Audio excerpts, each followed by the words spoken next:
तो अब लिक्विड क्या करेगा, इस पर फोर्स लगाएगा। लिक्विड जो है ये इस पर फोर्स लगाएगा अपनी पोजीशन को रिगेन करने के लिए।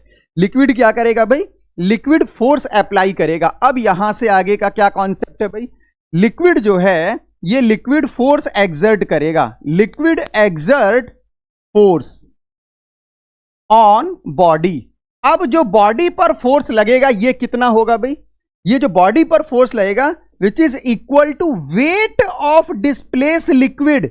वेट ऑफ डिस्प्लेस लिक्विड समझने की कोशिश करिए जरा, 9th स्टैंडर्ड में है आप और काफी डीप में लेकर जा रहा हूं मैं आपको। Weight of displaced liquid. अब कहानी यह है कि वेट कैसे निकालें। मेरे प्यारे बच्चों, संघर्ष उस नन्हे बीज से सीखिए जो धरती के अंदर दफन होकर लड़ाई तब तक लड़ता है जब तक धरती का सीना चीरकर वो अपने अस्तित्व को साबित नहीं कर देता है। So hello everyone, welcome to all in your channel Nandu भैया फिजिक्स वाले। आप सभी का स्वागत है आपके अपने चैनल नंदू भैया फिजिक्स वाले में। मैं आपका अपना नंदू भैया आज आपके लिए चैप्टर ग्रेविटेशन लेकर आया हूं, जिसे हम लोग वन शॉट में कंप्लीट करने वाले हैं। और आज हम लोग बहुत सारी नई चीजें सीखेंगे। हम लोग ये देखेंगे कि वो चंदा मामा पृथ्वी के चारों तरफ कैसे घूमते हैं, हमारे सूरज के चारों तरफ जितने भी प्लैनेट्स हैं वो सभी किस तरीके से रिवॉल्व कर रहे हैं। हम जब समुद्र के किनारे जाते हैं तो समुद्र की लहरें ऊपर उठती हैं, वो किस हिसाब से हो रहा है। और सबसे इंपॉर्टेंट बात, जो न्यूटन भाई साहब जब इस ट्री के नीचे बैठे थे तो वो एप्पल नीचे आया था। अरे भाई, एप्पल नीचे आया था तो उसके बारे में उन्होंने बहुत कुछ पढ़ा था, और बहुत कुछ पढ़ने के बाद फिर उन्होंने हमारी टेंशन को क्रिएट कर दिया था कि आप भी पढ़िए, मैंने तो स्टडी की, अब नंबर आपका है, तो जल्दी से चली जा। तो चलिए फटाफट से आज का सेशन हम लोग स्टार्ट करते हैं। आज का सेशन स्टार्ट करने से पहले मैं आज कुछ आप लोगों से सवाल जवाब करने वाला हूं। मेरे बच्चों, सवाल जवाब में क्या होगा कि आप जब किसी स्टोन को ऊपर थ्रो करते हैं तो वो कुछ दूर ऊपर जाने के बाद फिर से वापस आ जाता है, ठीक है। इसी तरीके से आपने देखा होगा जो हमारे चंदा मामा हैं वो पृथ्वी के चारों तरफ घूमते रहते हैं। इसी तरीके से आपने देखा होगा कि हमारा जो सोलर सिस्टम है उसमें जितने भी प्लैनेट्स हैं वो सन के अराउंड रिवॉल्व करते रहते हैं। इसी तरीके से आपने देखा होगा कि समुद्र के किनारे आप जाएंगे तो वहां बहुत सारी लहरें ऊपर की तरफ उठती हैं, जिनको आप नाम टाइड्स देते हैं। अरे भाई, क्या आपने कभी ये सोचा है कि ये किस तरीके से जनरेट हो रहा है, ये सारी चीजें क्यों हो रही हैं, इसके पीछे क्या रीजन हो सकता है। न्यूटन भाई साहब जब उस ट्री के नीचे बैठे थे तो वो एप्पल नीचे गिरा, उन्होंने वो सोचा कि वो एप्पल क्यों गिरा नीचे, इसी वजह से ये कहानी स्टार्ट हुई। और इसमें मैं जितने भी मैंने आपसे अभी सवाल किए हैं सबका मैं जवाब दूंगा एक एक करके। तो मेरे बच्चों, आप लोग पूरे सेशन को कंप्लीट करेंगे और नोट्स फॉर्मेशन आप लोग करते रहेंगे, और लास्ट में फिर हम लोग एनसीईआरटी करने वाले हैं, ठीक है। इसमें जितने भी क्वेश्चंस बनेंगे सभी क्वेश्चंस को करेंगे, और अलग से भी मैं आपको कॉन्सेप्चुअल क्वेश्चन कराऊंगा। तो प्लीज आप इस सेशन को कंप्लीट सही तरीके से देखेंगे, एक एक करके हम लोग सभी कॉन्सेप्ट को क्लियर करने वाले हैं। देखो, इसमें पहले मैं आपको दो बातें बताऊंगा इस चैप्टर में। एक तो मैं आपको सेंट्रीपिटल फोर्स का कॉन्सेप्ट समझाऊंगा जो कि इस चैप्टर से बिल्कुल अलग हटकर है। सेकेंड थिंग, मैं आपको एक टेंजेंट का कॉन्सेप्ट बताऊंगा कि किसी भी सर्कल पर टेंजेंट क्यों ड्रॉ करते हैं। जब हम ये दोनों बातें सीख लेंगे फिर हम अपने ग्रेविटेशन की तरफ आएंगे कि एक्चुअल में ये है क्या। तो बच्चों, सेंट्रीपिटल फोर्स की अगर मैं बात करूं, सेंट्रीपिटल फोर्स की अगर मैं बात करूं तो आपने देखा कि जब भी कोई ऑब्जेक्ट आपका सर्कुलर मोशन में होगा, जब भी कोई ऑब्जेक्ट आपका सर्कुलर मोशन में होगा तो आप हमेशा याद रखना, सर्कुलर मोशन के लिए एक फोर्स चाहिए होता है जिसकी डायरेक्शन सेंटर की तरफ होती है। जैसे ये सर्कुलर मोशन है, ये सेंटर और ये रेडियस, और यहां पर मैंने ये एक ऑब्जेक्ट ले लिया। कोई भी ऑब्जेक्ट हो सकता है भाई, कोई भी ऑब्जेक्ट हो सकता है। अब ये जो ऑब्जेक्ट है ये इस सर्कल में मूव कर रहा है, तो जब ये इस सर्कल में मूव करेगा तो इसको सर्कल में मूव करने के लिए एक फोर्स चाहिए होता है जिसको हम बोलते हैं सेंट्रीपिटल फोर्स। ये आप लोग डिटेल में 11th क्लास में जब आएंगे तो पढ़ेंगे। अभी आपको बस इतना समझना है कि जब भी कोई ऑब्जेक्ट किसी सर्कुलर मोशन में होता है तो सर्कुलर मोशन के लिए उसको एक फोर्स की जरूरत होती है जिसकी डायरेक्शन टूवर्ड द सेंटर होती है। और इसकी वैल्यू की अगर मैं बात करूं तो इस फोर्स की जो वैल्यू होती है वो mv² अपॉन r। m यहां पर मास है, v जिस वेलोसिटी से ये घूम रहा है सर्कल में, और r इसकी रेडियस है। ये आप लोग 11th क्लास में डिटेल में पढ़ेंगे। और इसकी डायरेक्शन टूवर्ड द सेंटर। बिना इस सेंट्रीपिटल फोर्स के कभी भी सर्कुलर मोशन नहीं हो सकता। तो आपके दिमाग में जितने भी सर्कुलर मोशन हैं, जैसे चंदा मामा का पृथ्वी की तरफ घूमना, सोलर सिस्टम में सभी प्लैनेट का सन के अराउंड घूमना, आप अगर किसी सर्कल में घूम रहे हैं, कहीं पर टर्न कर रहे हैं, तो हर जगह आपको सेंट्रीपिटल फोर्स चाहिए, हर जगह सेंट्रीपिटल फोर्स है। बिना सेंट्रीपिटल फोर्स के तो कुछ नहीं होने वाला है। ठीक है, तो ये कॉन्सेप्ट सेंट्रीपिटल फोर्स का रहा, इसको मैं यूज करूंगा। थोड़ा सा आगे चलते हैं। टेंजेंट, टेंजेंट का मतलब क्या होता है भाई? टेंजेंट की अगर मैं बात करूं, जैसे मैंने ये सर्कल बनाया, ये सर्कल बनाया और ये इसका रेडियस, ये सेंटर। ठीक है, अब अगर मैं इस सर्कल पर कोई भी एक टच करती हुई स्ट्रेट लाइन ड्रॉ करता हूं और कंडीशन ये होनी चाहिए कि ये इस रेडियस पर 90 डिग्री होना चाहिए। मतलब ये हुआ मेरे बच्चों कि मैंने इस तरीके से एक लाइन बनाई जो कि इस रेडियस पर कितने डिग्री का एंगल बना रही है? 90 डिग्री का। तो मैं इसको नाम दूंगा टेंजेंट, जो कि एनसीईआरटी के सेकंड पेज पर आपको बताया गया है। इसको मैं क्या नाम दूंगा? मैं टेंजेंट नाम दूंगा। तो दो बातें आपको समझ में आ गई होंगी कि टेंजेंट का मतलब क्या होता है और सेंट्रीपिटल फोर्स का मतलब क्या होता है। अब हम वापस चलते हैं अपनी कहानी की तरफ। हमारा क्वेश्चन ये था कि जो मून होता है वो अर्थ के चारों तरफ रिवॉल्व करता रहता है। तो आप एक बात बताइए जरा, मून अगर अर्थ के चारों तरफ रिवॉल्व कर रहा है तो उसको सेंट्रीपिटल फोर्स चाहिए होगा ना? चाहिए होगा ना? अपने दिमाग में रखना कि सेंट्रीपिटल फोर्स उसको चाहिए होगा, और वो कहां से मिलेगा ये हम देखेंगे। इसी तरीके से जैसे कि मानो कि अगर हम बात करें ग्रेविटेशन और ग्रेविटी, ग्रेविटेशन का मतलब क्या है?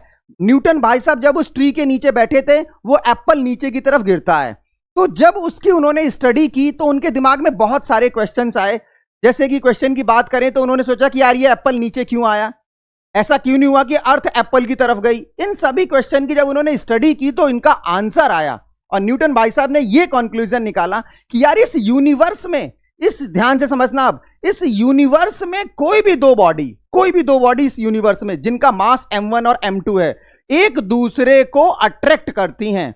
यूनिवर्स में अगर कोई भी दो बॉडी है जिसका मास m1 और m2 है, तो ये दोनों एक दूसरे पर अट्रैक्शन फोर्स लगाती हैं। तो जैसे अगर मैं बात करूं, एक बॉडी ये है और एक बॉडी ये, थोड़ी बॉडी मैंने बड़ी बड़ी बना दी, आपको समझाऊंगा आगे चलकर। ये दोनों यूनिवर्स में एक दूसरे पर फोर्स लगाएंगी। इसी फोर्स को मैं नाम दे रहा हूं ग्रेविटेशन। समझने की कोशिश करिए, यूनिवर्स में कोई भी दो बॉडी जिनका मास m1 और m2 है, वो दोनों एक दूसरे पर अट्रैक्शन का फोर्स लगाती हैं। इसको हम लोग ग्रेविटेशन बोल रहे हैं। जैसे कि मान लो आप जिस रूम में बैठे हो या जहां से भी आप लेक्चर देख रहे हो, आपका मास हुआ, आप किसी दूसरे मास पर हमेशा ग्रेविटेशन फोर्स लगाएंगे, हमेशा ग्रेविटेशन फोर्स लगाएंगे।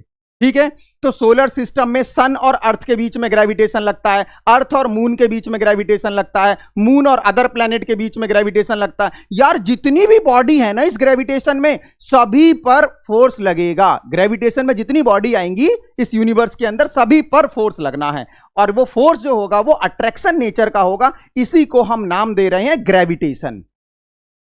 और ग्रेविटी का क्या मतलब है भाई? ग्रेविटी का मतलब मेरे बच्चों समझो सही से, ग्रेविटी का मतलब होता है कि जैसे मान लो हमने एक बॉडी फिक्स कर दी, जैसे हमने बोला अर्थ हो गई हमारी एक बॉडी, अब अर्थ हो गया एक मास, अब ये अर्थ किसी दूसरे बॉडी पर जो भी फोर्स लगाएगा वो अर्थ की ग्रेविटी होगी, अर्थ की ग्रेविटी होगी। इसी तरीके से मान लो एक बॉडी हमने मून कर दिया, अब ये मून किसी पर भी फोर्स लगाएगा तो वो मून की ग्रेविटी हो जाएगी। इसी तरीके से मानो कोई और प्लेनेट ले लिया हमने, मानो मार्स ले लिया हमने, मार्स अगर किसी दूसरे पर फोर्स लगा रहा है तो वो मार्स की ग्रेविटी है। मतलब ग्रेविटी किसी पर्टिकुलर ऑब्जेक्ट की होती है, लेकिन ग्रेविटेशन जो होता है इस यूनिवर्स में किसी भी दो बॉडी के बीच में लगने वाले ग्रेविटेशनल फोर्स ऑफ अट्रैक्शन को कहते हैं। ये न्यूटन भाई साहब ने कंक्लूजन निकाला। ठीक है, तो चलिए जरा थोड़ा सा अब हम लोग इसकी स्टडी कर लेते हैं। देखिए जरा, अगर मैं यूनिवर्सल लॉ ऑफ ग्रेविटेशन की बात करूं तो न्यूटन भाई साहब ने यह बताया कि अगर यूनिवर्स में कोई भी दो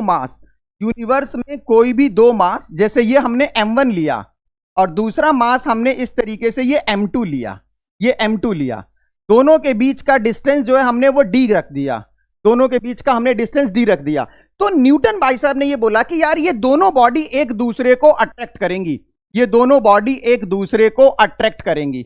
तो भैया जब अट्रैक्ट करेंगी तो हमारा सवाल क्या होगा कि कितने फोर्स से अट्रैक्ट करेंगी? तो न्यूटन ने यह बोला कि इन दोनों के बीच में जो ग्रेविटेशनल फोर्स ऑफ अट्रैक्शन है, इसका जो मैग्नीट्यूड होगा, बात आ रही है मैग्नीट्यूड की। क्यों?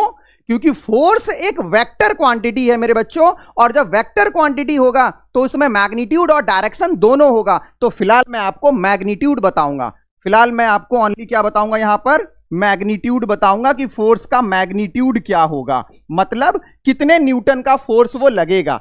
कौन कौन से फैक्टर पे डिपेंड करेगा। न्यूटन भाई साहब ने बोला कि ये जो फोर्स है, इस फोर्स का मैग्नीट्यूड जो होगा दोनों मास के प्रोडक्ट के डायरेक्टली प्रोपोर्शनल होगा। मतलब यूनिवर्स में वो जो दो मास हैं m1 और m2, इन दोनों मास के प्रोडक्ट के डायरेक्टली प्रोपोर्शनल है। सेकंड थिंग न्यूटन भाई साहब ने क्या बताई कि ये जो फोर्स है इन दोनों के बीच का जो डिस्टेंस है d, इसके स्क्वायर के इनवर्सली है। भाई डायरेक्टली प्रोपोर्शनल और इनवर्सली प्रोपोर्शनल आपको पता होगा, नहीं पता है मैं एक बार बता देता हूं। डायरेक्टली प्रोपोर्शनल का रिलेशन होता है कि मान लो कि अगर a आपका b के डायरेक्टली प्रोपोर्शनल है, तो इसका मतलब ये हुआ कि अगर मैं b को इंक्रीज करूंगा तो a भी इंक्रीज होगा, ठीक है। और अगर इनवर्सली प्रोपोर्शनल है तो इसका मतलब ये हुआ कि अगर मैं b को इंक्रीज करूंगा तो a डिक्रीज होगा, और अगर मैं b को डिक्रीज करूंगा तो a इंक्रीज होगा, ठीक है ना। अब वो कितने फैक्टर से इंक्रीज डिक्रीज होगा वो इसके पावर पर डिपेंड करता है। डायरेक्टली में क्या पावर है, इनवर्सली में क्या पावर है, ये सब आप लोग जब 11th क्लास में आएंगे तो डिटेल में देखेंगे। फिलहाल डायरेक्टली प्रोपोर्शनल का मतलब है कि अगर आप एक फैक्टर इंक्रीज करेंगे तो दूसरा फैक्टर भी इंक्रीज होगा। जैसे मान लो कि मैं आपको टीचिंग में बहुत ज्यादा मेहनत से पढ़ाता हूं, तो आपका क्या होगा, सीखने का लेवल और ज्यादा बढ़ता चला जाएगा, क्योंकि आप भी मेहनत करेंगे तो आपके सीखने का लेवल बहुत ज्यादा चला जाएगा, ठीक है। और अगर मैं आपके साथ कम मेहनत कर रहा हूं और आप भी कम मेहनत करने लगे तो सीखने का लेवल कम होता चला जाएगा। ये डायरेक्टली प्रोपोर्शनल रिलेशन है, ठीक है ना। और इनवर्सली का मतलब क्या है, मान लो आप एग्जाम के लिए मेहनत ही नहीं कर रहे हो, एग्जाम के लिए मेहनत ही नहीं कर रहे हो, तो उस केस में क्या होंगे, आपके मार्क्स आएंगे क्या, कभी मार्क्स नहीं आएंगे। तो इसका मतलब यह है कि जितना आप ज्यादा खेलोगे मतलब मानो पढ़ ही नहीं रहे हो, मार्क्स उतने कम आएंगे, ठीक है ना। ये आपको समझने की कोशिश करना है। अब आप चलिए जरा, इनवर्सली प्रोपोर्शनल का मतलब क्या है। इनवर्सली प्रोपोर्शनल का मतलब डी स्क्वायर। अगर आप डिस्टेंस को 2 फैक्टर से इंक्रीज करेंगे तो फोर्स जो है वो 4 फैक्टर से डिक्रीज हो जाएगा। अगर ये 2 फैक्टर से इंक्रीज होगा तो ये 4 फैक्टर से डिक्रीज हो जाएगा। मेरे बच्चों अगर मैं इन दोनों को कंबाइन कर दूं, इन दोनों को अगर मैं कंबाइन कर दूं तो इक्वेशन बन जाएगी F इक्वल टू, या F directly proportional to m1 m2 upon D square. अब आप हमेशा याद रखना, जब भी हम डायरेक्टली प्रोपोर्शनल का साइन हटाएंगे तो डायरेक्टली प्रोपोर्शनल का साइन हटाने के बाद हमेशा एक कांस्टेंट आता है, और यहां जो कांस्टेंट आएगा F equal to G m1 m2 upon D square. इसका मतलब ये जो आपका कैपिटल G है, इस कैपिटल G को मैं यूनिवर्सल ग्रेविटेशनल कांस्टेंट बोलूंगा। यूनिवर्सल ग्रेविटेशनल कांस्टेंट मतलब ये हुआ इसका यूनिवर्सल ग्रेविटेशनल कांस्टेंट का कि इसकी वैल्यू हर जगह कांस्टेंट रहेगी। पूरे यूनिवर्स में कहीं भी चले जाओ इसकी वैल्यू नहीं बदलेगी। इस पूरे यूनिवर्स में अगर आप कहीं भी जाते हैं तो इसकी वैल्यू में कोई भी चेंज नहीं आएगा, इसीलिए मैं इसको नाम दूंगा यूनिवर्सल ग्रेविटेशनल कांस्टेंट। तो आपने ये देखा कि यूनिवर्स में अगर कोई भी दो बॉडी है m1 और m2, तो ये दोनों एक दूसरे पर फोर्स लगाएंगी, जिस फोर्स की वैल्यू है हमारी कितनी, F equal to G m1 m2 upon D square, ठीक है। इसी तरीके से जो अर्थ है वो मून पर फोर्स अप्लाई कर रही है। पूरा का पूरा जो फोर्स अप्लाई करने का तरीका, यूनिवर्स में एक मास दूसरे मास पर फोर्स लगाएगा, ठीक है। बहुत बेसिक सा कॉन्सेप्ट है ये। अब देखिए जरा, हम थोड़ा सा आगे चलते हैं। यूनिवर्सल ग्रेविटेशनल कांस्टेंट जो आया हमारा, ये अभी जो हमने फॉर्मूला लिखा था, इस फॉर्मूले में F equal to G m1 m2 upon D square. तो इसमें ये जो G है आपका यूनिवर्सल ग्रेविटेशनल कांस्टेंट है, और इस G की जो वैल्यू होगी वो 6.67 into 10 to the power -11। Unit में लिख दे रहा हूं, बाकी मैं समझा दूंगा, newton metre square upon kilogram. भाई कैसे आई इसकी यूनिट समझना जरा यार। इस फॉर्मूले से आप G की वैल्यू निकालिए जरा। इस फॉर्मूले से G की वैल्यू आएगी F into D square upon m1 m2। Cross multiply कर लिया मेरे बच्चों, कर लिया ना भाई, क्रॉस मल्टीप्लाई कर दिया यार मैंने। तो जब मैंने क्रॉस मल्टीप्लाई कर दिया मेरे बच्चों, तो देखो जरा F क्या है यहां पर, न्यूटन। F हो जाएगा न्यूटन, D की जगह क्या आ जाएगा, मीटर स्क्वायर, और नीचे मास है तो यह आ जाएगा किलोग्राम स्क्वायर। इसी तरीके से इसकी यूनिट बनती है, और इसकी वैल्यू कितनी होती है, ये 6.67 into 10 to the power -11। Universal constant है, हर जगह किसी भी मीडियम पर डिपेंड नहीं करेगी, ये वैल्यू हर जगह सेम होगी। मीडियम मतलब पानी में चले जाओ, स्पेस में, कहीं भी चले जाओ यार, यूनिवर्स में हर जगह हमारा जो कैपिटल G होगा that is 6.67 into 10 to the power 11 minus में, ठीक है। चलिए तो अब थोड़ा सा हम देखते हैं जरा इनवर्स स्क्वायर लॉ का क्या मतलब है। अभी जब मैं आपको फोर्स पढ़ा रहा था, ग्रेविटेशनल फोर्स, तो इसमें मैंने आपको क्या बताया इस फॉर्मूले में मैंने यही तो बताया, F equal to G m1 m2 upon D square, यही बताया ना मेरे बच्चों, यही बताया ना। अब आप एक बात बताइए यार, डी स्क्वायर के क्या है, ये इनवर्सली है ना, तो इसी को बोलते हैं इनवर्स स्क्वायर लॉ। इसका मतलब ये हुआ, अगर आप डिस्टेंस को 6 से इंक्रीज करते हैं, मतलब आपने 6 गुना कर दिया, 6 टाइम्स कर दिया डिस्टेंस, तो भैया फोर्स जो है ना उसके स्क्वायर टाइम्स डिक्रीज हो जाएगा, मतलब 1/36 टाइम्स, 1/36 टाइम्स क्या हो जाएगा, फोर्स कम हो जाएगा। यही तो एनसीईआरटी में लिखा हुआ है कि अगर आप डिस्टेंस को इंक्रीज कर रहे हैं 6 टाइम, तो भैया आपका फोर्स जो है वो 1/36 टाइम डिक्रीज हो जाएगा। डिस्टेंस को आप अगर 3 फैक्टर से इंक्रीज करेंगे, फोर्स 9 फैक्टर से डिक्रीज होगा। उल्टा भी पॉसिबल है, उल्टा पॉसिबल का मतलब अगर डिस्टेंस को कम करेंगे तो फोर्स भैया इंक्रीज होगा। मानो पहले डिस्टेंस थी जो भी, उसमें हमने कम कर दिया 3 फैक्टर से, जैसे पहले 9 था डिस्टेंस, अब हमने 3 कर दिया, तो भैया 3 हमने कम कर दिया ना, तो फोर्स क्या होगा, उसके स्क्वायर टाइम से इंक्रीज हो जाएगा। डिस्टेंस जिस फैक्टर से डिक्रीज होगी, फोर्स उसके स्क्वायर फैक्टर से इंक्रीज हो जाएगा। इसी को इनवर्स स्क्वायर लॉ कहते हैं। और इसका उल्टा भी पॉसिबल है, अगर डिस्टेंस इंक्रीज होगा तो फोर्स जो है उसी फैक्टर के स्क्वायर से डिक्रीज होगा, मतलब एक इंक्रीज दूसरा डिक्रीज, लेकिन स्क्वायर टाइम से, ठीक है ना। इसी तरीके से चलते हैं भाई थोड़ा सा आगे की तरफ।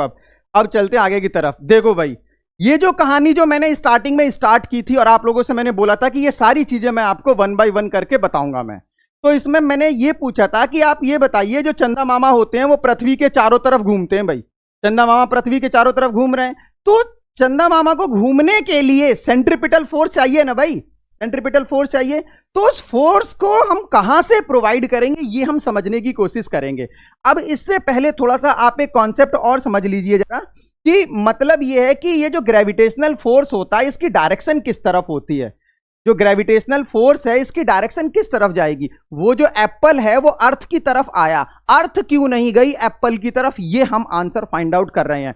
देखो, जैसे अगर हम समझने की कोशिश करें, ये हमारा अर्थ, ये हमारा अर्थ है, ठीक है, बहुत ध्यान से समझना जरा, और यहां से ये एप्पल जो कि नीचे की तरफ आ रहा था, जो कि नीचे की तरफ आ रहा था, तो इन दोनों के बीच में ग्रेविटेशनल फोर्स लगा भाई, इनके बीच की डिस्टेंस d है, इन दोनों के बीच में ग्रेविटेशनल फोर्स लगा, capital G, mass of Apple, mass of earth upon distance का स्क्वायर। अब ये जो फोर्स होता है ना मेरे बच्चों, इस फोर्स की डायरेक्शन टूवर्ड द हायर मास होती है। अब आप मुझे बताइए, एप्पल में और अर्थ में किसका मास ज्यादा है यार, किसका मास ज्यादा है, अर्थ का मास ज्यादा है ना, तो नेट डायरेक्शन किस तरफ होगी, अर्थ की तरफ होगी। इसी वजह से इस अर्थ पर हम सभी हैं, हम सभी एक दूसरे पर ग्रेविटेशन फोर्स लगाते हैं, लेकिन हम सभी एक दूसरे की तरफ मूव क्यों नहीं करते, क्योंकि हम पर अर्थ भी तो लगा रही है ना अपना ग्रेविटेशन फोर्स, तो अर्थ का ग्रेविटेशन फोर्स ज्यादा है, तो हम सबका जो नेट डायरेक्शन होगा वो किस तरफ होगा, टूवर्ड द अर्थ। यही एक रीजन है कि अर्थ एप्पल की तरफ नहीं गई, ठीक है। तो आपके दिमाग में ये आएगा यार, आप एक बार बताओ, जब अर्थ सन के चारों तरफ रिवॉल्व कर रही है तो सन का मास तो ज्यादा है और अर्थ का मास कम है, तो अर्थ जो है वो सन की तरफ चली जानी चाहिए, अर्थ जो है वो सन की तरफ चली जानी चाहिए। ये आपके दिमाग में जनरेट हो सकता है। इन सभी क्वेश्चनों का आंसर मेरे बच्चों हम लोग देखने वाले हैं, बड़ा इंटरेस्टिंग सेशन चल रहा है ये, हम लोग इन सभी चीजों को देखने वाले हैं और बहुत सही से देखने वाले हैं। तो देखिए जरा, बात ये थी कि जो हमारा फोर्स होता है, इस फोर्स की डायरेक्शन क्या होती है, toward the higher mass, toward the higher mass होता है, ठीक है ना। अब चलो, हम लोग ये समझना चाह रहे थे इसमें, ये जो आपका इंपॉर्टेंस है यूनिवर्सल ग्रेविटेशन लॉ का, जो इंपॉर्टेंस है, ये यूनिवर्सल ग्रेविटेशन लॉ का जो इंपॉर्टेंस होगा, इसमें सबसे पहला जो इंपॉर्टेंस है भाई, मून का रिवॉल्यूशन टूवर्ड द अर्थ। ये जो मैंने आपको डायग्राम दिखाया है, इसमें मून जो है वो अर्थ के चारों तरफ रिवॉल्व कर रहा है, चंदा मामा हमारे घूम रहे हैं, यहां पर हमारा सन है, तो इनको घूमने के लिए सेंट्रीपिटल फोर्स कहां से मिल रहा है। अब आप मुझे ये बताइए कि अर्थ कहां है, अर्थ इसके सेंटर पर है, अर्थ इसके सेंटर पर है ना। अब इन दोनों के बीच में कौन सा फोर्स लग रहा होगा, इन दोनों के बीच में कौन सा फोर्स लग रहा होगा, बताओ जल्दी बताओ, इन दोनों के बीच में कौन सा फोर्स लग रहा होगा भाई, ग्रेविटेशनल फोर्स लग रहा होगा ना। इसी तरीके से इस पर भी ग्रेविटेशनल फोर्स लग रहा होगा, इस पर भी हर जगह मैंने अलग अलग पोजीशन दिखाई है मून की, तो मून जो है वो अर्थ की तरफ अट्रैक्ट हो रहा है, ये जो मून है ये अर्थ की तरफ अट्रैक्ट हो रहा है क्योंकि अर्थ का मास ज्यादा है, ठीक है। तो इनके बीच में जो ग्रेविटेशनल फोर्स लग रहा है, इसकी डायरेक्शन टूवर्ड द अर्थ, और अर्थ जो है वो सेंटर की तरफ है, तो भैया यही जो फोर्स है ना, ये सेंट्रीपिटल फोर्स प्रोवाइड कर रहा है।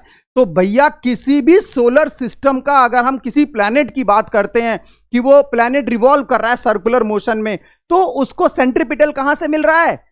Gravitational force between sun and planet. और यहां पर मून और अर्थ के बीच में लगने वाले ग्रेविटेशनल फोर्स से क्या मिल रहा है? यहां पर सेंट्रीपिटल फोर्स मिल रहा है। आगे बात समझो मेरे बच्चों, बहुत सिंपल है यार, अगर समझने की कोशिश करो। Physics is all about concept. अगर आपका कॉन्सेप्ट क्लियर है ना तो चीजें बहुत आसान हो जाएंगी। आपको सेंट्रीपिटल फोर्स समझना था। सेंट्रीपिटल फोर्स क्या है मैं फिर बता रहा हूं कि अगर कोई भी ऑब्जेक्ट अगर सर्कुलर मोशन में मूव कर रहा है तो विदाउट सेंट्रीपिटल फोर्स तो सर्कुलर मोशन हो ही नहीं सकता ना। हमेशा एक फोर्स की जरूरत होती है जिस फोर्स की डायरेक्शन टूवर्ड द सेंटर।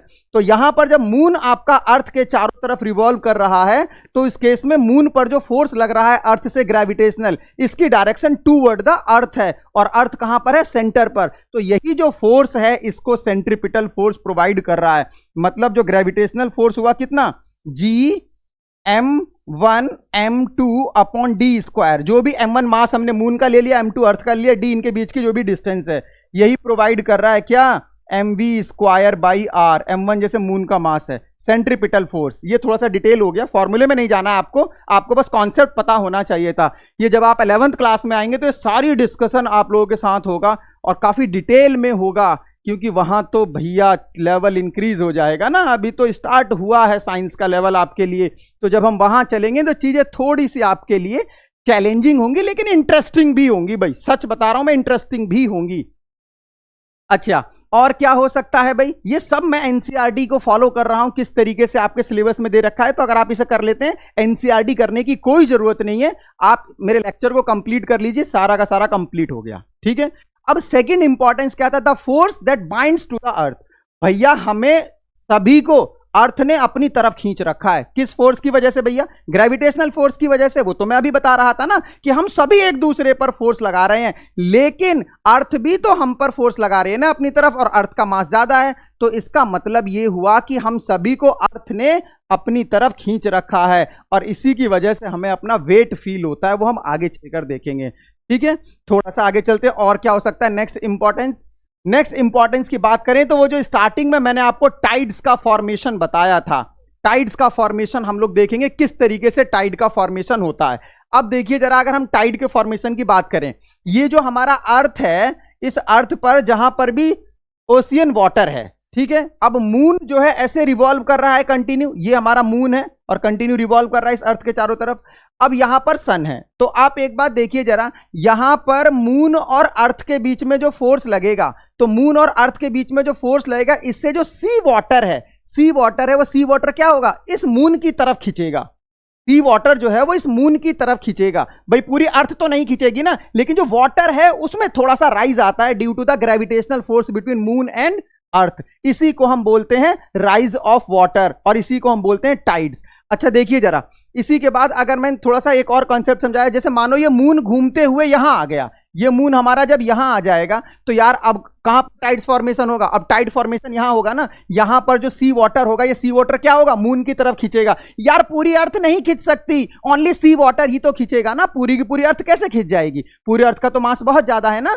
इस तरीके से ये जो सी वाटर है, सी वाटर में थोड़ा सा राइज आया ऊपर की तरफ due to the gravitational force, तो इसी वजह से टाइड का फॉर्मेशन होता है। अगर मून अर्थ के चारों तरफ रिवॉल्व नहीं करता तो टाइड का फॉर्मेशन नहीं हो पाता, क्योंकि मून रिवॉल्व कर रहा है किस फोर्स की वजह से? ग्रेविटेशनल फोर्स की वजह से। तो ग्रेविटेशन की वजह से टाइड का फॉर्मेशन होता है मेरे बच्चों, ग्रेविटेशन की वजह से टाइड का फॉर्मेशन होता है। चीजों को समझने की कोशिश करिए। देखिए अब यहां तक सीखने के बाद अब हम आते हैं ग्रेविटी की तरफ। ग्रेविटेशन हमने देखा, अब हम ग्रेविटी की तरफ आते हैं। न्यूमेरिकल हम सभी करेंगे, अभी थोड़ा सा हम टॉपिक को कंप्लीट कर लेते हैं। तो ग्रेविटी का मतलब क्या है, फ्री फॉल मोशन का मतलब क्या है, ये सारी बातों को आप लोग समझो। अच्छा पहले मुझे आप ये बताइए एक्सेलरेशन क्या होता है। भाई अगर मैं बात एक्सेलरेशन की करूं तो एक्सेलरेशन क्या होगा, जल्दी बताइए जरा। एक्सेलरेशन का मतलब होता है वेलोसिटी में चेंज, वेलोसिटी में चेंज। अगर वेलोसिटी चेंज हो रही है तो एक्सेलरेशन है, इंक्रीज हो रही है तो पॉजिटिव, डिक्रीज हो रही है तो नेगेटिव, जिसको रिटार्डेशन भी कहते हैं। वेलोसिटी में change, change in velocity, change in velocity. अब भैया ये वेलोसिटी चेंज कब होगी? Due to the force, due to force, जब आप फोर्स लगाएंगे तभी तो ये वेलोसिटी चेंज होगी ना। अगर आप फोर्स नहीं लगाएंगे तो वेलोसिटी चेंज ही नहीं होगी।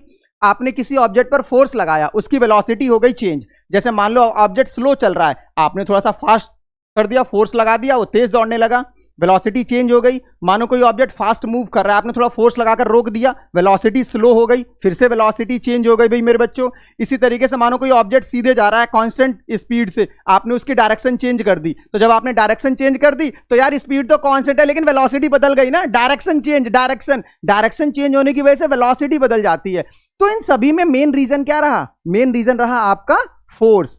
ठीक है, यही न्यूटन का फर्स्ट लॉ भी कहता है, जो कि आप इससे पहले वाले चैप्टर में पढ़कर आए हो। तो ड्यू टू द फोर्स आपका क्या होगा? वेलोसिटी चेंज होगा, और वेलोसिटी चेंज होगा तो एक्सेलरेशन होगा।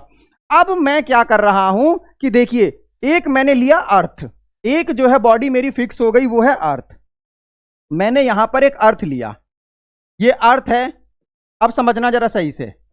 और यहां पर एक कोई भी बॉडी है। अब ये बॉडी जो है डी डिस्टेंस से सेपरेट है। अगर ये बॉडी आपकी यहां पर डी डिस्टेंस से सेपरेट है, तो डी डिस्टेंस से सेपरेट है तो इस पर फोर्स लगेगा। कौन लगाएगा? अर्थ। फोर्स जो है वो फोर्स लगाएगा कौन? अर्थ, जिसकी वैल्यू होगी जी स्मॉल एम कैपिटल एम, अर्थ का mass upon distance D square. अब बच्चों एक बात बताओ जरा, इस फोर्स की वजह से क्या होगा? इसकी वेलोसिटी चेंज होगी। इस फोर्स का जो इंपैक्ट होगा ना, इससे क्या होगा? वेलोसिटी चेंज होगी, वेलोसिटी जो है वो चेंज होगी। अब आप एक बात देखो जरा, अगर वेलोसिटी चेंज हो रही है, जैसे अगर आप किसी ऑब्जेक्ट को ऊपर से छोड़ो तो जितना वो नीचे आएगी ना उतना फास्ट होती चली जाएगी, और अगर आप किसी ऑब्जेक्ट को ऊपर थ्रो कर रहे हो तो जितना वो ऊपर जाएगी वो स्लो होती चली जाएगी, क्योंकि अर्थ क्या कर रहा है? अपनी तरफ फोर्स लगा रहा है, रिटार्डिंग फोर्स, बताऊंगा आपको मैं इसको। तो वेलोसिटी चेंज हुआ इस फोर्स की वजह से। इस वेलोसिटी के चेंज होने की वजह से क्या होगा? यहां पर एक्सेलरेशन। इस वेलोसिटी के चेंज होने की वजह से क्या होगा?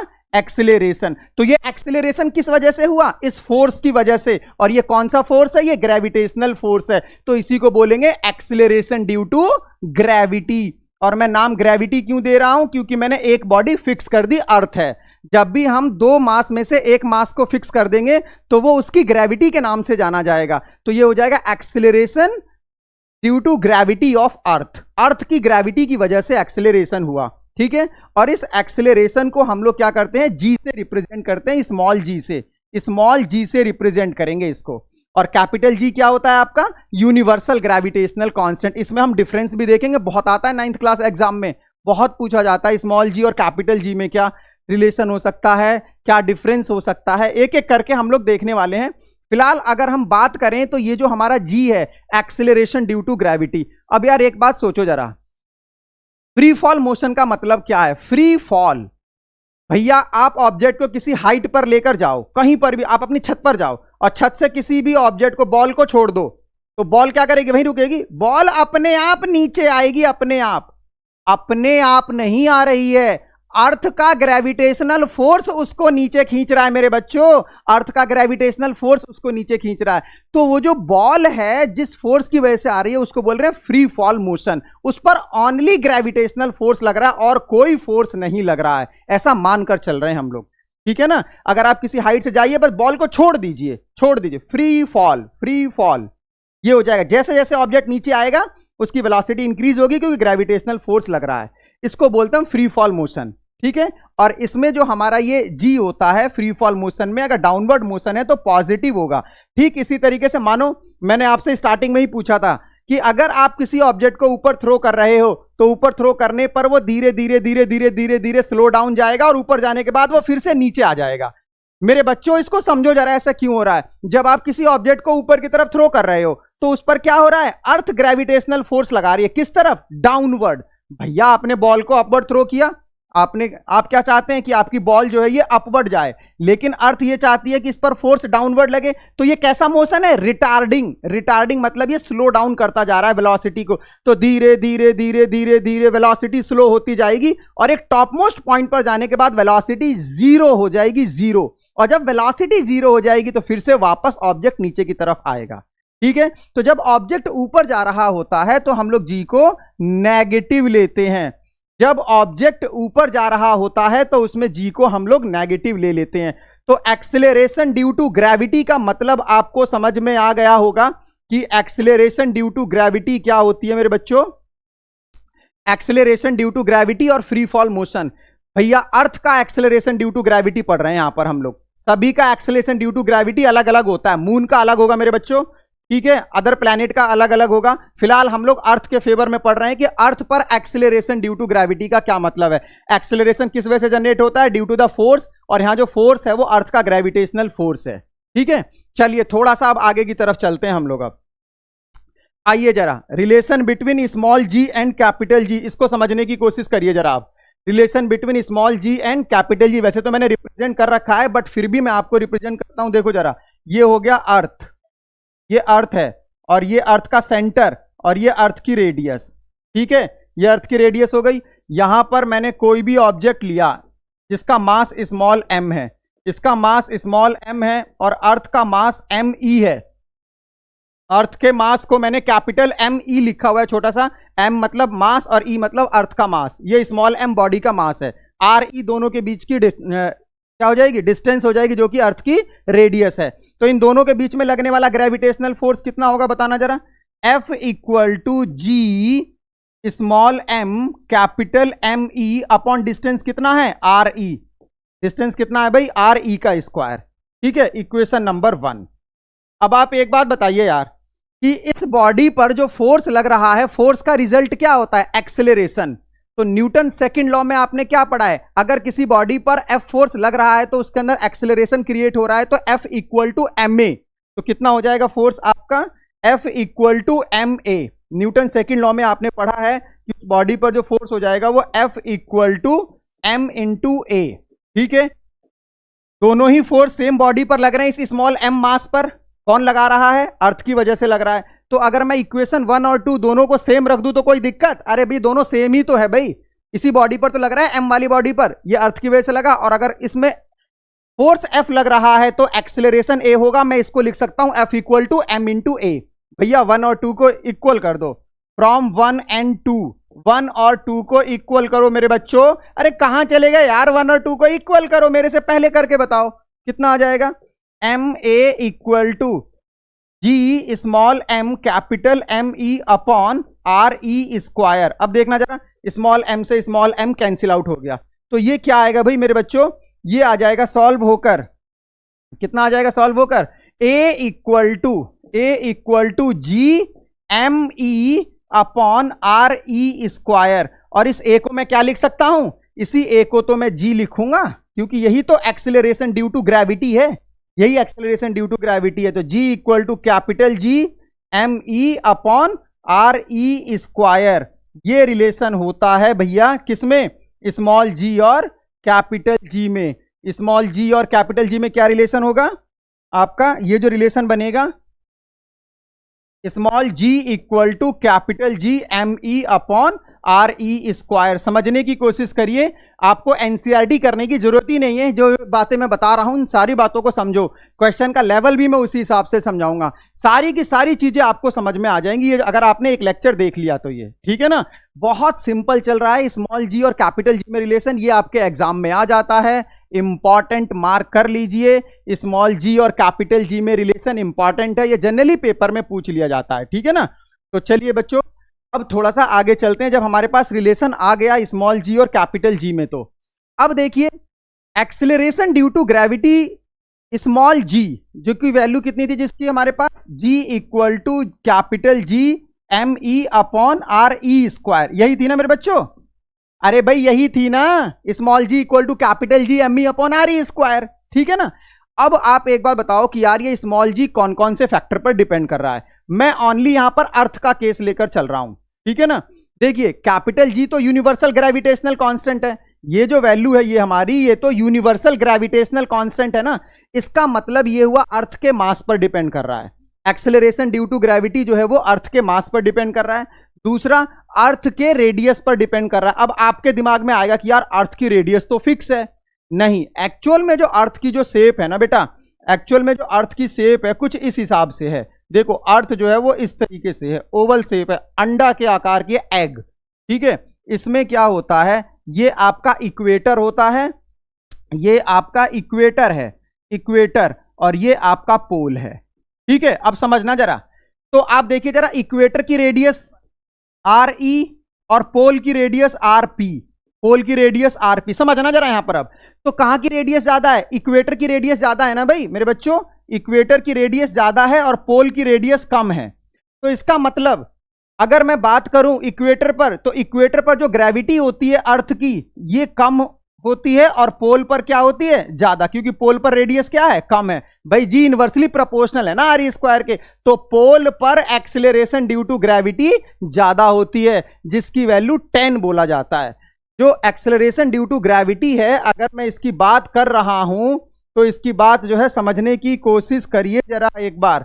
ये जो अर्थ है आपकी, इस अर्थ में अगर हम शेप की बात करें तो ये इक्वेटर हो गया, इक्वेटर की रेडियस आर ई हो गई, और ये पोल है, पोल की रेडियस आर पी हो गई मेरे बच्चों, पोल की रेडियस आर पी हो गई, इक्वेटर की रेडियस आर ई हो गई। और आपने देखा फॉर्मूले में क्या होता है, जी जो होता है आपका ये जी इनवर्सली प्रोपोर्शनल होता है आर स्क्वायर के। तो जहां की रेडियस ज्यादा वहां का एक्सेलरेशन ड्यू टू ग्रेविटी कम। तो यहां पर अगर मैं देखूं तो यहां पर जो जी होता है ये आपका जैसे 9.8 है, तो यहां पर जी जो होता है ये 10 होता है। मतलब ये हुआ कि अगर इक्वेटर से पोल की तरफ चलेंगे तो ग्रेविटी इंक्रीज होती चली जाएगी। तो यहां 10 मीटर पर सेकंड स्क्वायर है, जो कि यूनिट होगी यहां पर 9.8 मीटर पर सेकंड स्क्वायर। तो एक्सेलरेशन ड्यू टू ग्रेविटी कहां ज्यादा होती है? पोल पर। और कहां कम होती है? इक्वेटर पर। तो ये अर्थ के शेप और साइज की वजह से भी acceleration due to gravity vary करती है। तो हम लोग क्या पढ़ रहे हैं कि एक्सेलरेशन ड्यू टू ग्रेविटी कौन कौन से फैक्टर पर डिपेंड करता है। तो जैसा कि मैंने इसमें बताने की भी कोशिश की आप लोगों को, acceleration decreases with height from the surface of earth. इसका मतलब यह हुआ कि अगर आप अर्थ के सरफेस से मतलब सी लेवल से अगर आप किसी हाइट पर जा रहे हैं, आप पहाड़ों पर जा रहे हैं या आप काफी हाइट पर जा रहे हैं, ठीक है, तो एक्सेलरेशन ड्यू टू ग्रेविटी वहां पर चेंज होने लगता है, मतलब डिक्रीज होता है। कैसे होगा ये सब जब आप 11th क्लास में आएंगे तो सारी बातें बताई जाएंगी। लेकिन यहां पर आपको यह पता होना चाहिए कि अगर अर्थ के सरफेस से किसी हाइट पर जाएंगे तो एक्सेलरेशन ड्यू टू ग्रेविटी जो है वो क्या होगा? डिक्रीज होगा। इसी तरीके से अगर मैं बात करूं एक्सेलरेशन डिक्रीजेज विद डेप्थ, अरे भैया अर्थ के अंदर अगर आप जाएंगे ना डेप्थ में, तब भी acceleration due to gravity decrease होता है। आपको डायरेक्ट ये फैक्ट याद रखना है। कैसे होता है जब आप 11th क्लास में आएंगे तो डिस्कस होगा। इसी तरीके से due to rotation of earth, ये तो सभी को पता है ना कि अर्थ अपनी एक्सिस पर रोटेट करती है, तो अर्थ के रोटेशन की वजह से भी acceleration due to gravity change होता है। ठीक है, कैसे होगा? फिर से वही सेंटेंस 11th क्लास में। और ये मैंने आपको बता दिया due to shape and size, जो आपको समझ में आ सकता था वो मैंने बता दिया। इस लेवल पर जो समझाया जा सकता था 9th क्लास के लेवल पर, शेप और साइज की वजह से भी एक्सेलरेशन ड्यू टू ग्रेविटी क्या हो जाती है? चेंज हो जाती है मेरे बच्चों। क्यों? क्योंकि अर्थ की जो शेप है वो कैसी है? अर्थ की जो शेप है आपकी वो किस तरीके की है? अंडे के आकार की है, एग के आकार की है ये। तो उस केस में इक्वेटर की रेडियस ज्यादा, तो इक्वेटर पर भैया क्या हो जाएगा? ग्रेविटी कम हो जाएगी। पोल पर रेडियस कम, पोल पर ग्रेविटी ज्यादा हो जाएगी। बहुत सिंपल, बहुत सिंपल, बहुत ही सिंपल है मेरे बच्चों, बहुत ही सिंपल है। चलिए थोड़ा सा आगे चलते हैं। देखो भाई, calculation of acceleration due to gravity. अगर आप एक्सेलरेशन ड्यू टू ग्रेविटी को कैलकुलेट करना चाहें तो देखिए जरा, जी का फॉर्मूला क्या है?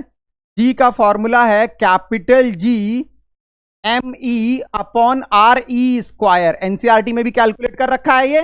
स्मॉल जी को हम लोग कैलकुलेट कर सकते हैं, बहुत सिंपल है। Capital G M E R E square, सभी की वैल्यू डाल दो भाई। कैपिटल जी क्या है? यूनिवर्सल ग्रेविटेशनल कांस्टेंट है। कैपिटल जी कितना होता है? 6.67 इंटू 10 की पावर -11, ठीक है, newton metre square upon kilogram. ये मैंने आपको स्टार्टिंग में ही बताया है, ठीक है बेटा। और अर्थ का मास कितना आएगा मेरे बच्चों? अर्थ का मास आ जाएगा 6 इंटू 10 टू दी पावर 24 होता है। और अर्थ की रेडियस कितनी होती है? 6400 किलोमीटर। 6400 किलोमीटर, इसको मैं लिख सकता हूं 6.4 इंटू 10 टू दी पावर 6। सभी की वैल्यू को पुट कर दो, आंसर आ जाएगा। चलो रखो जरा, कैपिटल जी कितना है? 6.67 इंटू 10 टू दी पावर -11। और मास कितना है भाई? मास है आपका 6 इंटू 10 टू दी पावर 24। और रेडियस कितनी है? रेडियस की 6.4 इंटू 10 टू दी पावर 6 का होल स्क्वायर। तो जब आप सॉल्व करेंगे तो ये वैल्यू आएगी 9.8 मीटर पर सेकंड स्क्वायर। तो एक्सेलरेशन ड्यू टू ग्रेविटी कितना होता है? बहुत सिंपल हो गया यार, कितना? 9.8 मीटर पर सेकंड स्क्वायर, जो कि आपको पता होना चाहिए था कि एक्सीलरेशन ड्यू टू ग्रेविटी कैसे आया आपका 9.8 मीटर पर सेकंड स्क्वायर। बहुत ही आसान चल रहा है, पढ़ने की कोशिश करिए, एक लेक्चर में ही सारी चीजें कंप्लीट हो जाएंगी, आपका कंप्लीट ये चैप्टर रेडी हो जाएगा। बस आपको क्या करना है, डेडिकेशन के साथ आप लोग नोट्स को बनाते रहिए। And physics is all about concept. अगर आपका कॉन्सेप्ट क्लियर नहीं हुआ तो चीजें आपको परेशान करेंगी, समझ में नहीं आएगा, आपको रट्टाफिकेशन लगाना पड़ेगा, जो कि फिजिक्स में इम्पॉसिबल है। ठीक है ना, चलिए थोड़ा सा आगे चलते हैं। अब हम देखिए भाई, अब आपने मास पढ़ा हुआ है। मास क्या होता है आपने केमिस्ट्री में भी पढ़ा होगा। मास और वेट, यहां एक वेट का कॉन्सेप्ट आएगा, तो हमें मास और वेट में दोनों में डिफरेंस देखना है कि एक्चुअल में मास में और वेट में क्या डिफरेंस हो सकता है। तो देखिए भाई, समझो बच्चों, मास का मतलब क्या होता है, किसी भी मैटर के अंदर जो क्वांटिटी प्रेजेंट है यार, उसी को तो मैं मास बोल रहा हूं। और वेट क्या होता है, अर्थ जो हम पर फोर्स लगा रही है, जिस फोर्स से हमें अपनी तरफ खींच रही है, वही हमारा वेट है। एक तरीके से वेट हमारा हम पर लगने वाला फोर्स है, जो कौन लगा रहा है, अर्थ लगा रही है। तो मैं इसको कैसे मेजर करूंगा, इस वेट को मेजर करूंगा मैं F इक्वल टू हमारा मास और अर्थ की ग्रेविटी M इंटू ए में ए कितना लूंगा मैं इसमें, ए इसमें मैं G को लूंगा, ए जो लूंगा मैं इसमें कितना लूंगा, वो ए में इसमें G को लूंगा मैं। तो हम पर जो वेट लगेगा वो कितना होगा, M इंटू G। तो अर्थ जितना फोर्स हम पर लगा रही है, किसी भी बॉडी पर लगा रही है अपनी तरफ, उसी को उस बॉडी का वेट कहते हैं। जबकि मास का मतलब होता है जो भी मैटर है उसके अंदर जो क्वांटिटी प्रेजेंट है, उस क्वांटिटी को ही हम लोग क्या बोल रहे हैं, मास बोल रहे हैं। तो जैसा कि मैंने इसमें बताया हुआ भी है, फर्स्ट में mass is the property of matter, second में बता रखा है कि वेट का मतलब क्या है, जो फोर्स लग रहा है। अच्छा एक बात बताओ यार, कभी मास जीरो हो सकता है क्या? कभी जीरो नहीं हो सकता यार। किसी बॉडी के अंदर की क्वांटिटी कैसे जीरो हो जाएगी, वो बॉडी एग्जिस्ट ही नहीं करेगी यार। इसका मतलब मास कैन नॉट बी जीरो, लेकिन वेट जीरो हो सकता है। कैसे हो सकता है भाई, वेट का फॉर्मूला क्या होता है, वेट का फॉर्मूला M इंटू जी। तो M तो जीरो नहीं हो सकता, लेकिन acceleration due to gravity zero हो सकती है। अर्थ के सेंटर पर चले जाओ, अर्थ के सेंटर पर चले जाओ, अर्थ के सेंटर पर यहां पर ग्रेविटी जीरो होती है भाई। 11th क्लास में पढ़ोगे कैसे आता है, इसकी डेरिवेशन भी है, लेकिन फिलहाल अर्थ के सेंटर पर ग्रेविटी जीरो है। इसी तरीके से आप स्पेस में चले जाओ जहां पर ग्रेविटी ही नहीं है, तो भैया वहां तो वेट जीरो ही होगा ना। जो एस्ट्रोनॉट्स होते हैं उनको वेटलेस की कंडीशन फील होती है, क्योंकि वहां पर ग्रेविटी ही नहीं है। तो वेट आपका जीरो हो सकता है, लेकिन मास जीरो नहीं हो सकता। अच्छा, मास किस टाइप की क्वांटिटी है, मैंने चैप्टर मोशन में स्केलर और वेक्टर पढ़ाया था भाई। मास को रिप्रेजेंट करने के लिए ओनली मैग्नीट्यूड चाहिए यार, कितने किलो का है, कितने ग्राम का है, कितने पाउंड का है, कितने टन का है, ये सब क्या है, मैग्नीट्यूड है। तो मास एक स्केलर क्वांटिटी है, जबकि वेट को रिप्रेजेंट करने के लिए हमें डायरेक्शन भी चाहिए, क्योंकि वेट एक तरीके का क्या है, फोर्स है। तो वेट क्या हो जाएगा आपका, वेक्टर क्वांटिटी हो जाएगा। ठीक है ना। इसी तरीके से मास को तो हम सीधे ऑर्डिनरी बैलेंस से मेजर कर सकते हैं। मास को कैसे मेजर किया जा सकता है, आपका जो ये आपका ऑर्डिनरी बैलेंस होता है, इससे हम लोग मेजर कर सकते हैं। जबकि वेट को बैलेंस करने के लिए एक स्प्रिंग बैलेंस लेते हैं हम लोग। वेट मेजर करने के लिए स्प्रिंग बैलेंस लेते हैं। जैसे अगर हम यहां पर देखें तो यहां पर आप किस तरीके से करेंगे, आप स्प्रिंग बैलेंस का यूज करेंगे। तो स्प्रिंग बैलेंस को यूज करके आप लोग वेट को मेजर कर सकते हैं। इसी तरीके से जनरली मास जो होता है वो किलोग्राम में होता है और वेट आपका न्यूटन में होता है। तो ये सारी बातें आपको पता होनी चाहिए थी। बहुत सिंपल सा क्वेश्चन था, ये आप कर सकते हैं आसानी से। ठीक है, चलिए अब नेक्स्ट टॉपिक की तरफ चलते हैं, जो कि हमारा टॉपिक क्या है, motion under acceleration due to gravity. जब मैं आपको चैप्टर मोशन पढ़ा रहा था तो मैंने उस टाइम पर आपको equation of uniform accelerated motion बताया था, जिसमें हमारे पास टोटल 3 इक्वेशंस थी। v equal to U plus A T, second था s equal to U T plus half A T square, and third था हमारे पास v square equal to U square plus 2as। ये तीनों ही इक्वेशन हम लोगों ने कब अप्लाई किया था, यूनिफॉर्म एक्सेलरेटेड मोशन के लिए। इसमें u हमारा इनिशियल वेलोसिटी था, v हमारा फाइनल वेलोसिटी था, a इसमें यूनिफॉर्म एक्सेलरेशन था और t क्या था, इसमें टाइम था। इसी तरीके से s इसमें डिस्प्लेसमेंट था और किसी भी t टाइम पर पोजीशन था। तो अगर हम समझने की कोशिश करें कि अगर ये आपकी इक्वेशन हमें ग्रेविटी में अप्लाई करना है, motion under the effect of gravity, तो इस केस में क्या करेंगे, थोड़ा समझने की कोशिश करो बच्चों। देखो इसमें हमें क्या करना है कि जब हम यूनिफॉर्म एक्सेलरेटेड मोशन के लिए अप्लाई करेंगे, तो हमने जैसे ये एक अर्थ कंसीडर किया। अब जब हमने ये अर्थ कंसीडर किया तो इस अर्थ पर किसी h हाइट से कोई भी बॉडी ड्रॉप होती है। तो जैसे हमने ये बोला कि भाई यहां पर हमारे पास क्या है, कोई भी एक बॉडी है जिसको मैं h हाइट से क्या करा रहा हूं, ड्रॉप करा रहा हूं। ये जो हाइट है हमारी, समझने की कोशिश करिए, ये h है, ठीक है। तो अगर हम h हाइट से किसी ऑब्जेक्ट को फॉल करा रहे हैं तो इस केस में क्या होगा, देखो यहां पर जो वेलोसिटी होगी, इस वेलोसिटी को मैं इनिशियल वेलोसिटी बोलूंगा, और जब ये अर्थ पर आकर टकराएगा तो इस टाइम पर जो वेलोसिटी होगी वो v होगी, और जब ऑब्जेक्ट आपका डाउनवर्ड आएगा तो इस केस में जो एक्सेलरेशन होगा वो पॉजिटिव g होगा। तो अब हमारे पास जो तीनों इक्वेशन है ये किस फॉर्म में कन्वर्ट हो जाएंगी भाई, सिंपल है बिल्कुल। देखिए अब ये जो इक्वेशंस है हमारे पास ये हो जाएंगी v equal to U plus G T. क्या कर रहा हूं मैं, a को g से रिप्लेस कर रहा हूं पॉजिटिव से। इसी तरीके से second h equal to U T plus half G T square, ठीक है, a को g से रिप्लेस कर दिया और s को h से। इसी तरीके से v square equal to U square plus 2gh, ये हो जाएगा। तो टोटल जो तीनों इक्वेशन बनेंगी हमारे पास वो क्या हो जाएंगी, वो इस तरीके से हम लोग कर सकते हैं, v equal to U plus G T, h equal to U T plus half G T square, then square equal to U square plus 2gh। बहुत सिंपल है। इसी तरीके से अगर मान लो मैं ऑब्जेक्ट को अर्थ के अगेंस्ट थ्रो करता, जैसे मानो आपने ऐसे थ्रो कर दिया। अरे भाई एक बात समझो यार, जब आप किसी ऑब्जेक्ट को ऊपर की तरफ थ्रो करेंगे तो वो स्लो डाउन होता जाएगा ना, क्योंकि अर्थ की ग्रेविटी उसको अपनी तरफ खींच रही है। तो अब की बार हमने ये जो अर्थ से ऑब्जेक्ट को h हाइट पर थ्रो किया, हमने यहां पर थ्रो किया, यहां से ऑब्जेक्ट को, तो जब हम थ्रो करेंगे तो हम इसको इनिशियल वेलोसिटी प्रोवाइड करेंगे। इनिशियल वेलोसिटी u थी, और जब ये यहां पहुंच गया तो इसकी फाइनल वेलोसिटी कितनी हो गई, v। अगेन हाइट कितनी कवर की इसने, h। तो अब की बार जो एक्सेलरेशन ड्यू टू ग्रेविटी है वो माइनस में होगा। एक्सेलरेशन ड्यू टू ग्रेविटी क्या होगा हमारा इसमें, माइनस में। तो तीनों इक्वेशन क्या बन जाएंगी भाई, v equal to U minus G T, और सेकंड हो जाएगा h equal to U T minus half G T square, और थर्ड हो जाएगा आपका v square equal to U square minus 2gh। ये तीनों इक्वेशन हो जाएंगी। इसका मतलब ये हुआ कि अगर हम फ्री फॉल मोशन अप्लाई करेंगे तो उस केस में फ्री फॉल में जो हमें इक्वेशन अप्लाई करना है वो क्या है, a की वैल्यू जो होगी वो g में हो जाएगी। अब ये अगर अर्थ की तरफ आ रहा है तो a की वैल्यू आपको पॉजिटिव g रखना है, इक्वेशन हमारी ये हो जाएंगी। और अगर ये अगेंस्ट द ग्रेविटी जा रहा है तो उस केस में हमारा a जो होगा वो नेगेटिव g हो जाएगा। बाकी हम इस पर जब न्यूमेरिकल्स करेंगे तो और सारा का सारा कॉन्सेप्ट आपका क्लियर होता चला जाएगा। आपको इक्वेशन कैसे याद रखना है, यूनिफॉर्म एक्सेलरेटेड मोशन की जो इक्वेशन है उसी में आपको a की वैल्यू g पुट कर देना है और s की जगह h हाइट को पुट कर देना है। बहुत सिंपल है। तो इसी तरीके से अगर हम इसको समझने की कोशिश करें तो मैंने यहां पर आपको इक्वेशन में मैंने रिप्रेजेंट भी किया है, आप लोग नोट डाउन कर सकते हैं। कहां ध्यान है, आप बोर्ड की तरफ देखिए, चीजों को समझने की कोशिश करिए। बहुत आसान चल रहा है ग्रेविटेशन, एनसीईआरटी में जो भी कुछ है सारा कवर किया जा रहा है और चीजें समझ में आनी चाहिए, बिकॉज फिजिक्स में सारा खेल कॉन्सेप्ट का है। तो आप लोग यहां से नोट डाउन कर सकते हैं, ठीक है। बाकी हम लोग इसको डिटेल में जब न्यूमेरिकल्स करेंगे तो वहां पर चीजें बहुत सही से समझ में आने वाली है मेरे बच्चों, वहां पर बहुत सही से समझ में आने वाली है। चलिए अब हम लोग नेक्स्ट टॉपिक की तरफ चलते हैं, और जो हमारा नेक्स्ट टॉपिक है इसमें हमें क्या करना है, किसी भी ऑब्जेक्ट का वेट जो है वो मून पर कैलकुलेट करना है। भाई मेरे बच्चों क्या करना है, ऑब्जेक्ट का वेट जो है वो मून पर, चंदा मामा पर अगर आप चले जाओगे तो आप हल्के हो जाओगे या भारी हो जाओगे, सोचो और बताओ जरा।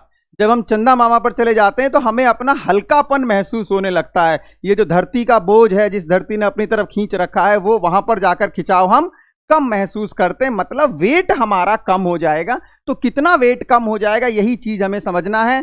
हम कहां पर हैं, हम अर्थ पर भी हैं और हम मून पर भी हैं। तो किस केस में हमें अपना वेट जो है वो कम नजर आएगा और कितना कम नजर आएगा वो हम देखने जा रहे हैं।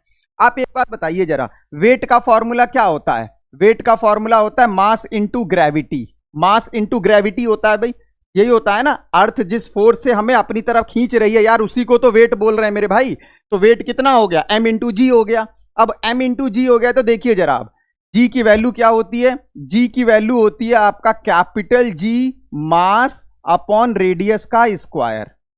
रेडियस का स्क्वायर, अगर आप अर्थ का मास ले रहे हैं, मतलब अर्थ की ग्रेविटी देखना चाहते हैं तो मास अर्थ का लिया जाएगा, रेडियस अर्थ की। अगर आप मून के लिए देखना चाहते हैं तो उस केस में आपका मास मून का लिया जाएगा और रेडियस भी मून का। कैपिटल जी तो यूनिवर्सल है यार, वो तो कह रहा है मेरे को कहीं भी ले चलो, मेरे साथ कोई चेंज नहीं होना, मैं तो यूनिवर्सल ग्रेविटेशनल कांस्टेंट हूं, हर जगह मैं अपने आप को सरवाइव कर लूंगा भाई, हर जगह यूनिवर्सल ग्रेविटेशनल कांस्टेंट है।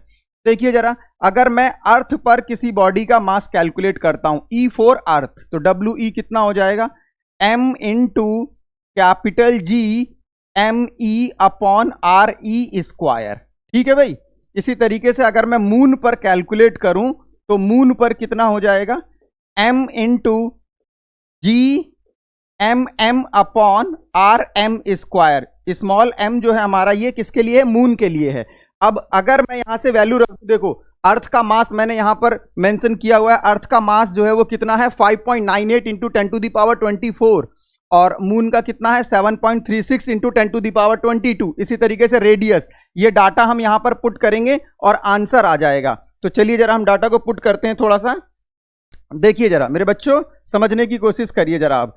तो ये अगर मैं कैलकुलेट करना चाहूं इसमें W E upon W M, W E upon W M, तो अगर मैं इसको सॉल्व करूंगा तो ये कितना आ जाएगा, ये आ जाएगा m, कैपिटल जी कितना है, कैपिटल जी इसमें आपका 6.67 इंटू 10 टू दी पावर -11।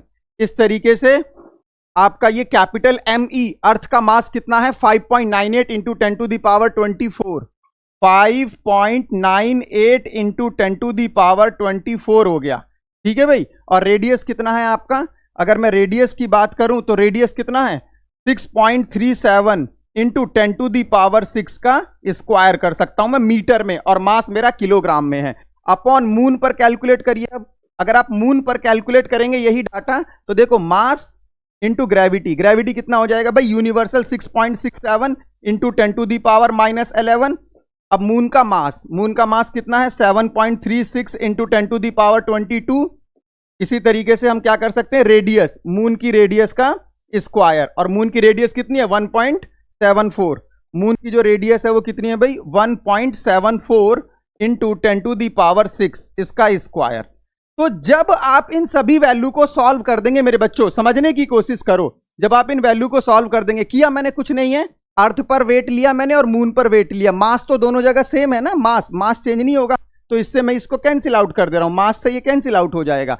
अब कैपिटल जी की वैल्यू रख दी मैंने अर्थ पर, और यहां पर अर्थ का मास रख दिया, अर्थ की रेडियस का स्क्वायर कर दिया। इसी तरीके से कैपिटल जी मून का मास अपॉन मून की रेडियस का स्क्वायर। तो जब आप इसको सॉल्व करेंगे ना, तो सॉल्व करने पर जो आएगा आंसर, आप कर लेना इसको, ये आ जाएगा डब्ल्यू ई अपॉन 6। इसका मतलब ये हुआ कि मून पर जो वेट होता है अर्थ के वेट का 1/6 टाइम हो जाता है। तो जब हम मून पर जाते हैं तो हल्का महसूस करते हैं। अगर मान लो अगर हमारा 36 न्यूटन का वेट हमारा अर्थ पर है, तो मून पर जाएंगे तो ओनली हमें 6 न्यूटन लगेगा, 1/6 टाइम से डिक्रीज हो जाता है। इसके पीछे रीजन ये है कि जो ग्रेविटी होती है मून पर, मेरे बच्चों समझने की कोशिश करो, मून पर जो ग्रेविटी होती है, ग्रेविटी की वैल्यू जी डैश मून पर कितना हो जाता है G/6। अर्थ पर जो ग्रेविटी है उस ग्रेविटी का 1/6 मैंने ये बताया है। जी अगर मून की बात करें तो ये जो है जी अर्थ अपॉन 6 हो जाता है। क्यों? तभी तो इसका वेट 1/6 आ रहा है ना, क्योंकि वेट का फॉर्मूला क्या होता है, वेट का फॉर्मूला होता है m इंटू जी। अरे भाई मास इंटू ग्रेविटी, यार मास थोड़ी बदलता है, मास तो हर जगह सेम है ना, ग्रेविटी के बदलने की वजह से वेट बदल जा रहा है। तो ये आपको समझ में आना चाहिए कि अगर हम मून पर जाते हैं तो हमारा जो वेट होगा वो वेट कितना हो जाएगा 1/6। मून पर वेट कितना हो जाएगा भाई, मून पर जो वेट होगा, मून पर वेट जो होगा वो अर्थ के वेट का 1/6 हो जाएगा, 1/6 हो जाएगा। ये बात आपको पता होनी चाहिए, जो कि आपके एनसीईआरटी में भी एक्सप्लेन किया गया है। तो उसी के अकॉर्डिंग मैं आपको बता रहा हूं। ये चैप्टर अगर आप पूरा लेक्चर देख रहे हैं तो आपको एनसीईआरटी करने की जरूरत नहीं है। पूरा इसमें सही तरीके से डीप लेवल में जाकर जो भी चीजें उसमें बताई गई हैं, सारा कॉन्सेप्ट इजी लैंग्वेज में मैं आपको समझाने की कोशिश कर रहा हूं, और आपको समझ में आना चाहिए। ठीक है, उसके साथ साथ जो भी एक्स्ट्रा इंफॉर्मेशन बन सकती है वो सारी की सारी एक्स्ट्रा इंफॉर्मेशन आपके क्लास स्टैंडर्ड के अकॉर्डिंग मैं समझाने की कोशिश कर रहा हूं, क्योंकि इसमें समझने के लिए बहुत कुछ है, बट क्लास का लेवल भी हमें ध्यान में रखना है कि आप लोग 9th स्टैंडर्ड में हैं, तो उसी के अकॉर्डिंग जो है वो डिलीवर होना चाहिए। क्योंकि आप समझ रहे हो ना, साइकिल चलाने वाले को ट्रक थोड़ी चलवा सकते हैं, ट्रक चलवाएंगे 11th क्लास में जब आप आएंगे, अभी आप साइकिल ही चलाइए। चलिए अब थोड़ा सा हम लोग नेक्स्ट टॉपिक की तरफ चलते हैं।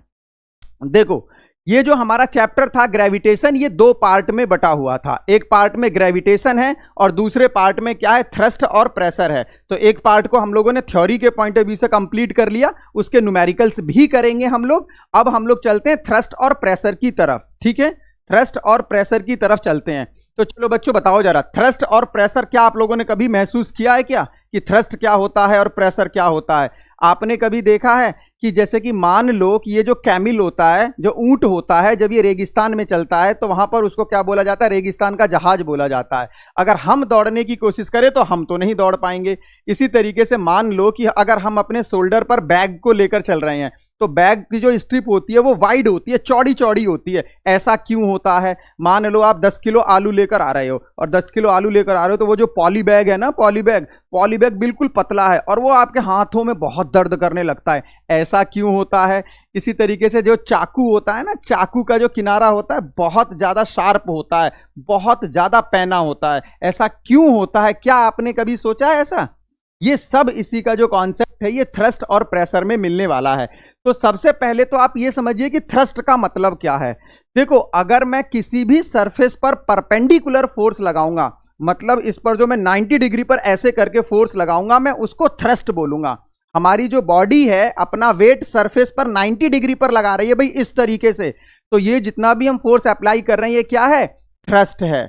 और प्रेशर क्या होता है, जो थ्रस्ट का जो इफेक्ट होता है इसी को मैं प्रेशर बोलता हूं भैया। जैसे मान लो कि यहां पर ये ए एरिया है और ए एरिया पर मैंने ये नॉर्मल फोर्स एफ लगा दिया। यहां पर ये ए एरिया है तो ए एरिया पर मैंने कितना फोर्स लगा दिया, एफ लगा दिया। तो ये जो 90 डिग्री पर जो एफ फोर्स लग रहा है ना, इसको मैं थ्रस्ट बोल रहा हूं। कोई भी नॉर्मल फोर्स जो होता है उसको थ्रस्ट बोला जाता है, समझने की कोशिश करिए। और जो थ्रस्ट का जो इंपैक्ट होता है, जो इसका असर पड़ रहा है, वो प्रेशर होता है। अब जो इसका असर है वो अलग अलग एरिया पर अलग अलग पड़ेगा ना भाई, अलग अलग एरिया पर अलग अलग पड़ेगा। जैसे समझने की कोशिश करो, मान लो कि आपका बैग है और उस बैग में 10 kg वेट है, ठीक है ना। अब आप एक बार बताइए, एक की जो बैग है, बैग का जो स्ट्रिप है वो पतला है और दूसरे का मोटा है, मतलब चौड़ा है, ठीक है। तो आप मुझे बताइए किसको आसान फील होगा? जिसकी जो विड्थ है वो चौड़ी है उस पर ज्यादा आपको आसान फील होगा। तो इसका मतलब क्या हुआ, देखो थ्रस्ट तो सेम लग रहा था लेकिन उसका इंपैक्ट जो हो गया वो अलग अलग हो गया। इसी तरीके से कहने का मतलब ये रहा, जैसे कि आप समझो, इसको मैं ये बता रहा हूं कि जैसे यहां पर मैंने एरिया कम कर दिया, यहां पर स्मॉल ए कर दिया और अभी भी मैं फोर्स एफ ही लगा रहा हूं। तो देखो थ्रस्ट तो दोनों जगह मैंने सेम रखा हुआ है लेकिन मैंने यहां पर एरिया कम कर दिया, तो इस फोर्स का असर यहां पर कुछ और होगा और यहां पर कुछ और होगा। ये जो इसका इंपैक्ट है ना, मैं इसी को प्रेशर बोल रहा हूं। जो थ्रस्ट का जो इंपैक्ट पड़ता है पर यूनिट एरिया पर, उसको हम लोग क्या बोलते हैं, प्रेशर बोलते हैं। तो आपका सेम थ्रस्ट के लिए प्रेशर क्या हो सकता है, अलग अलग हो सकता है। तो thrust per unit area is called pressure. Thrust आपका सेम हो सकता है लेकिन एरिया के बदलने की वजह से प्रेशर अलग अलग हो सकता है। बात समझ में आ रही है? जैसे मान लो मैं खड़ा हूं तो मेरा वेट जो है वो डाउनवर्ड लग रहा है। अब मैंने नीचे जो है वो स्लीपर पहनी हुई है। अब स्लीपर का अगर स्ट्रिप मेरा पतला है तो जो भी प्रेशर लग रहा हो, और अगर मान लो मैं चौड़े चौड़े स्लीपर, ये जो हमारा स्लीपर है चौड़े चौड़े पहन लूं मैं, तो उस केस में क्या होगा, नीचे की तरफ कैसा लगेगा, नीचे की तरफ जो थ्रस्ट लग रहा है वो तो सेम है लेकिन प्रेशर जो है वो बदल जाएगा। तो एरिया के बदलने से प्रेशर बदल जाता है मेरे बच्चों, समझने की कोशिश करो। अगर ज्यादा एरिया होगा तो कम प्रेशर लगेगा और कम एरिया होगा तो ज्यादा प्रेशर लगेगा, ठीक है। तो थ्रस्ट और एरिया, थ्रस्ट और यूनिट एरिया को क्या बोलूंगा मैं, प्रेशर बोलूंगा। और थ्रस्ट का मतलब क्या है, जो परपेंडिकुलर आपका क्या लग रहा है, फोर्स लग रहा है। जैसे देखिए इस वाले स्ट्रिप पर मैंने जो परपेंडिकुलर फोर्स लगाया इसको मैं थ्रस्ट बोल रहा हूं, और इसका जो इंपैक्ट पड़ रहा है इस एरिया पर जो इंपैक्ट पड़ेगा इसको मैं क्या बोलूंगा, प्रेशर बोलूंगा। तो फाइनली भाई क्या हो जाएगा, फाइनली क्या होगा, अगर मैं इसको समझने की कोशिश करूं तो जो प्रेशर है, प्रेशर हो जाएगा आपका थ्रस्ट पर यूनिट एरिया। अगर थ्रस्ट की बात करें तो आपको समझ में आ गया, जो नॉर्मल फोर्स होता है perpendicular force, thrust upon area. तो प्रेशर P, फोर्स F जो थ्रस्ट है, अपॉन एरिया A। एक गिवन थ्रस्ट के लिए अगर फोर्स सेम है, F आपने सेम कर दिया, तो भाई इस केस में क्या हो गया, P जो है वो इनवर्सली प्रोपोर्शनल हो गया A के। मतलब जितना ज्यादा एरिया होगा प्रेशर उतना ही कम लगेगा, जितना एरिया ज्यादा होगा प्रेशर उतना कम लगेगा, और इसका उल्टा भी पॉसिबल है, एरिया जितना कम होगा प्रेशर उतना ज्यादा लगेगा। ठीक है, तो ये बातें आपको समझ में आनी चाहिए। ठीक है ना मेरे प्यारे बच्चों, ये बहुत सिंपल सा प्रोसेस है, ये आपको समझ में आना चाहिए। प्रेशर की यूनिट क्या हो जाएगी भाई, फोर्स की यूनिट क्या होती है, फोर्स की यूनिट होती है न्यूटन, फोर्स की यूनिट न्यूटन, और एरिया की मीटर स्क्वायर, तो न्यूटन पर मीटर स्क्वायर। और इसकी जो एसआई यूनिट होगी वो पास्कल होगी। एसआई यूनिट की अगर मैं बात करूं तो एसआई यूनिट इसकी पास्कल, पीए से रिप्रेजेंट करते हैं, ये पता होना चाहिए, पेपर में आपसे पूछ लिया जाता है मेरे बच्चों। जो प्रेशर है, प्रेशर की एसआई यूनिट क्या हो जाएगी, पास्कल हो जाएगी। तो फोर्स सेम हो सकता है, लेकिन एरिया के बदलने की वजह से प्रेशर अलग अलग हो सकता है। चीजों को समझने की कोशिश करिए। ठीक है, इस पर जब हम न्यूमेरिकल्स करेंगे तो जो एनसीईआरटी में एक न्यूमेरिकल है आपका, उसमें बहुत सही तरीके से बता रखा है, डायमेंशंस को अलग अलग बदल दिया, और उस डायमेंशंस को अलग अलग बदलने की वजह से इसमें क्या हो जाता है, प्रेशर जो है वो अलग अलग हो जाता है। जैसे मैं अगर आपको थोड़ा सा समझाने की कोशिश करूं मेरे बच्चों, अगर मैं आपको समझाने की कोशिश करूं, जरा देखो, जैसे मैंने क्या किया, मैंने ये एक सरफेस लिया। अब देखो जरा, जब मैंने ये सरफेस लिया आपका, तो इस सरफेस पर मैंने इधर से फोर्स लगाया F, इधर से फोर्स लगाया F, इधर से फोर्स लगाया F, और इसी तरीके से इधर से फोर्स लगाया मैंने F। अब समझना जरा इसको सही से, यहां का एरिया मेरा A1 है, यहां का एरिया मेरा A2 है, यहां का एरिया मेरा A3 है। भाई फोर्स तो हर जगह सेम है, फोर्स हर जगह मैंने सेम लगाया, लेकिन एरिया अलग अलग होने की वजह से प्रेशर हर जगह अलग अलग होगा। यहां का जो प्रेशर होगा P1, ये कितना हो जाएगा, फोर्स अपॉन एरिया A1। यहां का जो प्रेशर होगा वो कितना हो जाएगा, फोर्स अपॉन एरिया A2। यहां का प्रेशर कितना हो जाएगा P3, force upon area A3। मतलब यह है कि एरिया बदलने से प्रेशर बदल जाएगा। अगर आप सेम भी फोर्स लगा रहे हैं तो ये जो फोर्स का इंपैक्ट जो पड़ रहा है उसी को मैं प्रेशर बोल रहा हूं भाई। ठीक है ना, चलिए अब थोड़ा सा आगे चलते हैं, ये चीजें समझ में आ गई होंगी आपको। थोड़ा सा आगे चलते हैं, देखिए अब जो नेक्स्ट टॉपिक हमारा आता है वो बॉयंसी आता है। बॉयंसी और बॉयंट फोर्स, इसका क्या मतलब होता है। अरे भाई आपने देखा होगा, आप में से कितने बच्चे स्विमिंग करते हैं, अरे भाई जिनको तैरना आता है, जब वो पानी के अंदर जाते हैं तैरने के लिए तो उनको लगा होगा कि जब वो पानी को हटाते हैं तो पानी आपको हटाने की कोशिश करता है। जब आप पानी को हटाएंगे तैरते टाइम, स्विमिंग के टाइम अगर आप पानी को डिस्प्लेस कर रहे हैं तो वो पानी ये कोशिश करता है कि भैया मुझे डिस्प्लेस मत करो, मैं तो अपनी जगह पर ही रहूंगा, तो वो आपको हटाने की कोशिश करता है। तो उस हिसाब से वो जो पानी जो आप पर फोर्स लगा रहा है ना, दैट इज बॉयंट फोर्स, और इसी फिनोमिना को मैं बॉयंसी बोलता हूं। अभी हम देखेंगे एक्सप्लेनेशन के साथ। जैसे ये बॉल है, ये बॉल जो है आपकी यहां पर फ्लोट कर रही है, तो जब बॉल हमने पानी के अंदर जब इमर्ज किया तो इसने अपने साइज से पानी को हटाया ना। अब जब हम किसी को यार हटाएंगे, आप एक बात बताओ, अब मैं यहां पर हूं और आप मुझे हटाने की कोशिश कर रहे हैं, तो अगर मैं ये चाहता हूं कि भाई मैं नहीं हटना चाहता हूं तो मैं क्या करूंगा, मैं आप पर फोर्स लगाऊंगा कि भाई हटो, मेरी जगह खाली करो यार। इसी तरीके से पानी जो होता है इस बॉल पर फोर्स लगा रहा है कि भाई आपने मेरी जगह क्यों ले ली, आप मेरी जगह को खाली करो। ठीक है, तो पानी जो इस बॉल पर फोर्स लगा रहा है दैट इज बॉयंट फोर्स, और इसी फिनोमिना को हम बोलते हैं बॉयंसी। अभी कॉन्सेप्ट हमारा यह है कि हमें बॉयंसी और बॉयंट फोर्स समझना है। कैलकुलेट कैसे होगा वो मैं बताऊंगा आपको, लेकिन अभी बॉयंट फोर्स का मतलब क्या है मैं ये बताने की कोशिश कर रहा हूं कि अगर आप किसी भी ऑब्जेक्ट को वाटर के अंदर इमर्ज करेंगे, तो वाटर के अंदर जब इमर्ज करेंगे, किसी भी लिक्विड के अंदर इमर्ज कर लीजिए, तो जब आप उस लिक्विड के अंदर इमर्ज करेंगे तो वो क्या करेगा, लिक्विड को डिस्प्लेस कर देगा। कितनी जगह में, जितनी जगह में वो खुद आ गया। भाई सिंपल सी बात है ना, जैसे मानो कि अगर इतने रीजन में ये ऑब्जेक्ट आ गया तो यार इतने रीजन का पानी तो हटा दिया ना इसने, तो जब ये पानी को हटा देगा या कोई भी लिक्विड है उसको हटाएगा तो ये लिक्विड कोशिश करेगा कि भाई हटो, मेरी जगह को खाली करो। तो ये क्या करेगा, लिक्विड इस पर फोर्स लगाएगा बॉडी पर कि भाई मेरी जगह खाली करो। ये जो फोर्स लगा रहा है ना, this force is called buoyant force, और इसी फिनोमिना को मैं बोलता हूं बॉयंसी। और इसी फिनोमिना पर ये जितने भी शिप होते हैं ये शिप इसी फिनोमिना पर काम करते हैं। आपका जो स्विमिंग का कॉन्सेप्ट है, स्विमिंग का कॉन्सेप्ट भी इसी फिनोमिना पर काम करता है। अगर बॉयंट फोर्स नहीं लगेगा तो कोई भी ऑब्जेक्ट लिक्विड में फ्लोट नहीं कर सकता, तैर नहीं सकता। वो इसीलिए फ्लोट कर रहा है क्योंकि उस पर क्या लग रहा है, बॉयंट फोर्स लग रहा है, जिसने उसको क्या कर रखा है, ऊपर की तरफ कर रखा है। नहीं तो हम अपनी वेट की वजह से नीचे चले जाएंगे। ठीक है, अब देखो समझने की कोशिश करो, हमें बॉयंट फोर्स कैलकुलेट करना है कि बॉयंट फोर्स कैलकुलेट कैसे करेंगे। इस कॉन्सेप्ट को बहुत सही से समझना भाई बच्चों।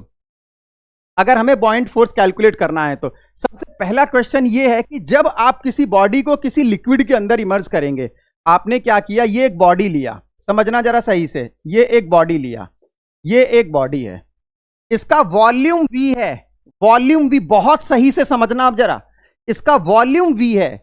मैंने जब इसको किसी लिक्विड में डाला, किसी भी लिक्विड में इसको मैंने कंप्लीटली इमर्ज कर दिया, कंप्लीटली डुबा दिया मैंने इसको, तो ये क्या करेगा, लिक्विड को डिस्प्लेस करेगा, लिक्विड को डिस्प्लेस करेगा। जैसे कि अगर मैं बात करूं आपसे कि मान लो मेरे पास ये कंटेनर है, भाई इस कॉन्सेप्ट को समझने की कोशिश करो यार, इस कॉन्सेप्ट को समझने की कोशिश करो। मेरे पास ये एक लिक्विड है और इस लिक्विड में मैंने इस बॉल को ड्रॉप कर दिया पूरी तरीके से मैंने इस बॉल को इस लिक्विड के अंदर ड्रॉप कर दिया।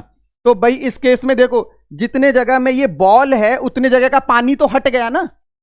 इसका मतलब जितना वॉल्यूम किसका था, बॉल का था, उतना ही वॉल्यूम, ध्यान से समझना, वॉल्यूम बोल रहा हूं मैं, उतना ही वॉल्यूम लिक्विड का डिस्प्लेस हो जाएगा। तो अब लिक्विड क्या करेगा, इस पर फोर्स लगाएगा, लिक्विड जो है ये इस पर फोर्स लगाएगा अपनी पोजीशन को रिगेन करने के लिए। लिक्विड क्या करेगा भाई, लिक्विड फोर्स अप्लाई करेगा। अब यहां से आगे का क्या कॉन्सेप्ट है भाई, लिक्विड जो है ये लिक्विड फोर्स एक्सर्ट करेगा, liquid exert force on body. अब जो बॉडी पर फोर्स लगेगा ये कितना होगा भाई, ये जो बॉडी पर फोर्स लगेगा which is equal to weight of displace liquid. Weight of displace liquid समझने की कोशिश करिए जरा, 9th स्टैंडर्ड में है आप और काफी डीप में लेकर जा रहा हूं मैं आपको। Weight of displaced liquid. अब कहानी यह है कि वेट कैसे निकालें यार डिस्प्लेस लिक्विड का, डिस्प्लेस लिक्विड का वेट निकालना है। तो आप ये देखिए जरा, आपके पास क्या है, आपके पास डिस्प्लेस लिक्विड का वॉल्यूम आ चुका है ना, क्योंकि जितना वॉल्यूम उस बॉडी का था उतना ही वॉल्यूम डिस्प्लेस लिक्विड का है, क्योंकि सेम वॉल्यूम को वो डिस्प्लेस करेगा। अब हमारे पास वॉल्यूम आ चुका, हमें वेट निकालना है यार डिस्प्लेस लिक्विड का। तो वेट का फॉर्मूला क्या होता है भाई, मास इनटू ग्रेविटी। यार ग्रेविटी तो चलो हमारे पास है, लेकिन मास कैसे आएगा, डिस्प्लेस लिक्विड का मास कैसे निकालेंगे, हमारे पास डिस्प्लेस लिक्विड का वॉल्यूम है। अब देखिए जरा, कॉन्सेप्ट होता है डेंसिटी।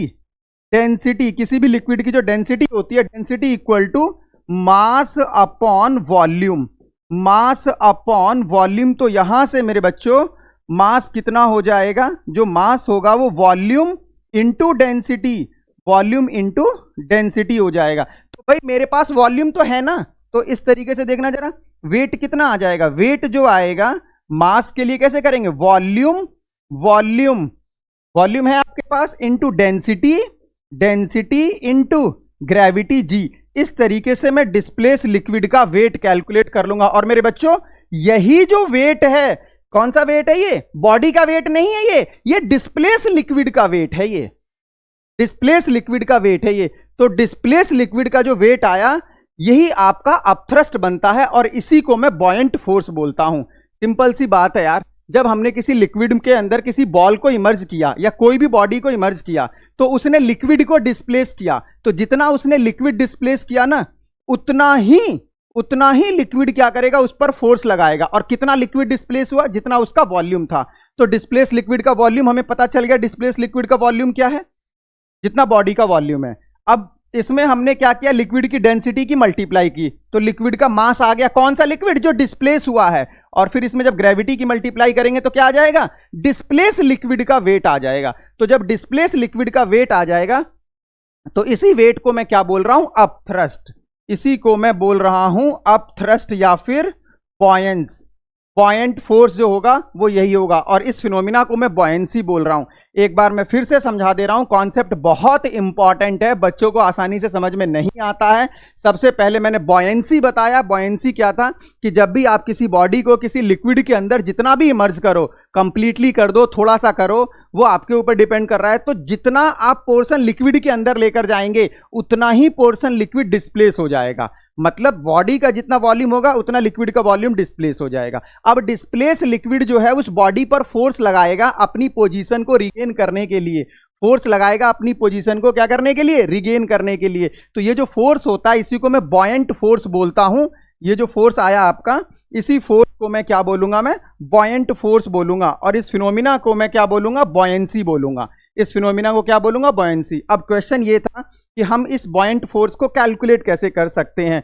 तो हमने बॉयंट फोर्स को कैलकुलेट करने के लिए क्या देखा, हमने एक बॉडी ली जिसका वॉल्यूम v था, हमने इसको लिक्विड के अंदर इमर्ज किया। तो जब हमने लिक्विड के अंदर इमर्ज किया तो क्या देखा हमने कि बॉडी का वॉल्यूम और डिस्प्लेस लिक्विड का वॉल्यूम सेम होता है। बॉडी ने क्या किया, लिक्विड को डिस्प्लेस किया, कितना, जितना बॉडी का वॉल्यूम है, यार समझो इस चीज को, जितना बॉडी का वॉल्यूम है उतना ही लिक्विड डिस्प्लेस होगा। और जब लिक्विड डिस्प्लेस हो गया तो यार इस तरीके से डिस्प्लेस लिक्विड का वेट निकालना है मेरे को। अब कहानी मेरे पास क्या है, डिस्प्लेस लिक्विड का वेट। तो भैया देखो जरा, वेट का फॉर्मूला क्या होता है, mass into gravity, mass into gravity. अब मास कैसे निकालेंगे, वॉल्यूम इंटू डेंसिटी। ये मैंने आपको एक कॉन्सेप्ट बताया, डेंसिटी इक्वल टू होता है मास अपॉन वॉल्यूम, तो mass equal to volume into density.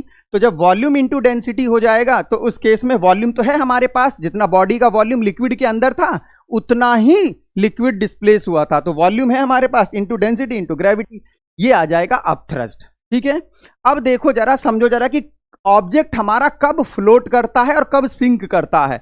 मतलब कब वो ऊपर की तरफ आ जाएगा, लिक्विड पर तैरने लगेगा, और कब वो सिंक कर जाएगा, डूब जाएगा। मैं आपको समझाने की कोशिश करता हूं। देखो भाई, बहुत इंपॉर्टेंट कॉन्सेप्ट मैं आपको समझाने जा रहा हूं, ये बहुत इंपॉर्टेंट मेरे बच्चों, ध्यान से समझो चीजों को, ध्यान से नहीं समझोगे समस्याएं बनी रहेंगी। देखो जैसे हमने क्या किया, हमारे पास एक लिक्विड है, हमने एक कंटेनर में क्या किया, एक लिक्विड लिया, और इस कंटेनर में लिक्विड के अंदर हमने एक ऑब्जेक्ट को इमर्ज कर दिया। ये हमारे पास ऑब्जेक्ट है जिसका वॉल्यूम हमें पता है, इसका वॉल्यूम हमें पता है। अब हमने क्या किया, इसको एक लिक्विड के अंदर हमने इसको क्या कर दिया है, इमर्ज कर दिया है। तो अब इस पर जो फोर्स लगेगा मेरे बच्चों, कौन कौन से फोर्स लगेंगे, इस पर फोर्स लगेगा, एक तो बॉडी का वेट लगेगा और दूसरा क्या लगेगा, इस पर बॉयंट फोर्स लगेगा। एक तो बॉडी का वेट लगेगा और दूसरा क्या लगेगा, इस पर बॉयंट फोर्स लगेगा। तो देखिए जरा, आप बॉडी का जो वेट है वो वर्टिकली डाउनवर्ड लगेगा इस पर। यार वेट जो है, वेट आपका डाउनवर्ड लगेगा। ये वेट ऑफ बॉडी ये इसको नीचे की तरफ लेकर जाएगा, और जो बॉयंट फोर्स है, जो इस पर बॉयंसी लग रही है, ये अपथ्रस्ट जो लग रहा है, ये ऊपर की तरफ लगेगा। और ये कहां से आएगा, जो डिस्प्लेस लिक्विड है उसके वेट से। तो अगर अपथ्रस्ट ज्यादा है और वेट कम है तो ये ऊपर की तरफ जाएगा। सिंपल सी बात है, मेरे को कोई इधर खींच रहा है 10 न्यूटन से और 5 न्यूटन से इधर खींच रहा है, तो मैं किधर जाऊंगा, 5 न्यूटन से मैं इधर जाऊंगा भैया। मेरे को कोई 20 न्यूटन से इधर खींच रहा है और इसी तरीके से 12 न्यूटन से इधर खींच रहा है, तो मैं किधर जाऊंगा, 8 न्यूटन से इधर जाऊंगा। तो भैया मैंने ये बोला कि नीचे की तरफ वेट और ऊपर की तरफ अपथ्रस्ट। अगर अपथ्रस्ट ज्यादा है और वेट कम है तो इस केस में नेट फोर्स किधर जाएगा, ऊपर की तरफ, और बॉडी क्या करेगी, फ्लोट करेगी। मतलब ये हुआ, हमारे सामने जो सिचुएशन आ सकती है, सिचुएशन नंबर 1, अगर अपथ्रस्ट आपका ज्यादा है, अगर अपथ्रस्ट आपका ज्यादा है किससे, वेट ऑफ बॉडी से, वेट ऑफ बॉडी से, क्योंकि वेट लग रहा है डाउनवर्ड और अपथ्रस्ट लग रहा है अपवर्ड, तो बॉडी क्या कर जाएगी, फ्लोट कर जाएगी।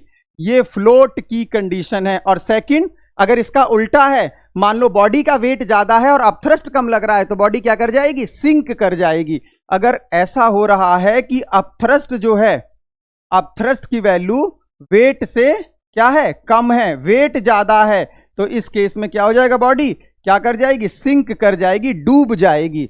तो आपको ये समझ में आना चाहिए कि ये जो जहाज होते हैं क्यों नहीं डूबते हैं, क्योंकि इस पर लगने वाला जो अपथ्रस्ट होता है वो ज्यादा होता है, वो ज्यादा से ज्यादा लिक्विड को डिस्प्लेस करते हैं। उनकी बनावट इस हिसाब से की जाती है कि वो लिक्विड को ज्यादा डिस्प्लेस करें। तो जब लिक्विड को ज्यादा डिस्प्लेस करेंगे तो उस केस में क्या होगा, उस पर बॉयंट फोर्स ज्यादा लगेगा, और जब बॉयंट फोर्स ज्यादा लगेगा तो उस केस में क्या होगा, बॉडी फ्लोट करेगी। इसी तरीके से सबमरीन आपने देखा होगा मूवी द गाजी अटैक देखा है ना आपने, तो उसमें क्या होता है कि सबमरीन किस तरीके से काम करती है। देखो सबमरीन का मतलब क्या होता है, आप उसे पानी के नीचे भी लेके जा सकते हैं, जब मन करे आप उसे ऊपर भी ला सकते हैं।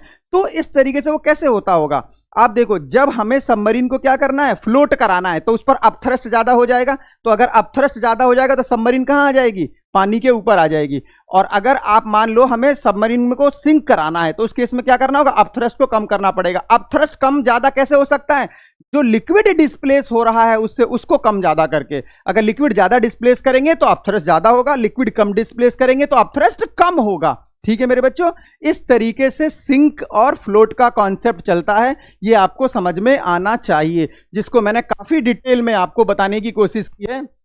कैसे कोई ऑब्जेक्ट फ्लोट कर सकता है, किस तरीके से वो सिंक कर सकता है, बॉयंसी क्या होती है, बॉयंट फोर्स क्या होता है, कैसे हम बॉयंट फोर्स को कैलकुलेट करते हैं, ये सारी बातें मैंने आपको इसमें बताया। तो फिर भी उसके बाद भी अगर कोई कंफ्यूजन है तो कंफ्यूजन में आप लोग कमेंट सेक्शन में जाकर आप मेरे से पूछ सकते हैं, क्योंकि सारा का सारा खेल फिजिक्स में कॉन्सेप्ट का है। इसी वजह से मैं आपको बहुत धीरे धीरे से समझाने की कोशिश कर रहा हूं कि किस हिसाब से हम लोग इसको कैलकुलेट कर सकते हैं। ठीक है मेरे बच्चों, चलिए थोड़ा सा आगे चलते हैं, थोड़ा सा बहुत इंपॉर्टेंट कॉन्सेप्ट, आर्किमिडीज प्रिंसिपल।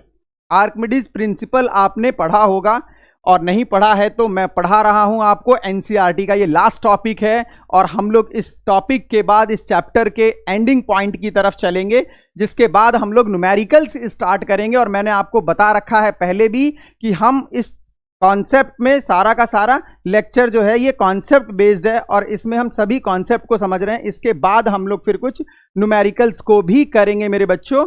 तो देखिए आप हिसाब से बताइए, बॉयंसी जब आपने समझ लिया तो आर्किमिडीज प्रिंसिपल क्या है। अगर आपको बॉयंट फोर्स समझ में आ गया तो आर्किमिडीज प्रिंसिपल भी समझ में आ जाएगा। देखो सिंपल सी बात है, मैं अभी मान लो, देखना एक बार में समझ में आ जाना चाहिए। मैं अभी जो हूं बाहर 70 kg का हूं, नॉर्मल मैं 70 kg का हूं। अगर मैं पानी के अंदर डूब जाऊं ना तो मैं 60 kg का, 64 kg का, 65 मतलब 70 से कम हो जाऊंगा, हल्का हो जाऊंगा मैं पानी के अंदर। कितना हल्का हो जाऊंगा, जितना मेरे पर बॉयंट फोर्स लग रहा है, जितना मैंने लिक्विड को डिस्प्लेस किया है उतना वेट मेरा कम हो जाएगा। यही आर्किमिडीज प्रिंसिपल कहता है मेरे बच्चों। आप देखना, आप नहाते टाइम क्या करेंगे, जब आप जो आपके पास बाल्टी है उस बाल्टी में आप जग को इमर्ज करिए और जग को ऐसे घुमाइए, जग हल्का फील होगा मेरे भाई। आप जब नहाते हैं तो आप इस तरीके से मग को हिलाइए तो वो मग हल्का फील होगा। वो किस वजह से होता है, वो बॉयंट फोर्स की वजह से होता है।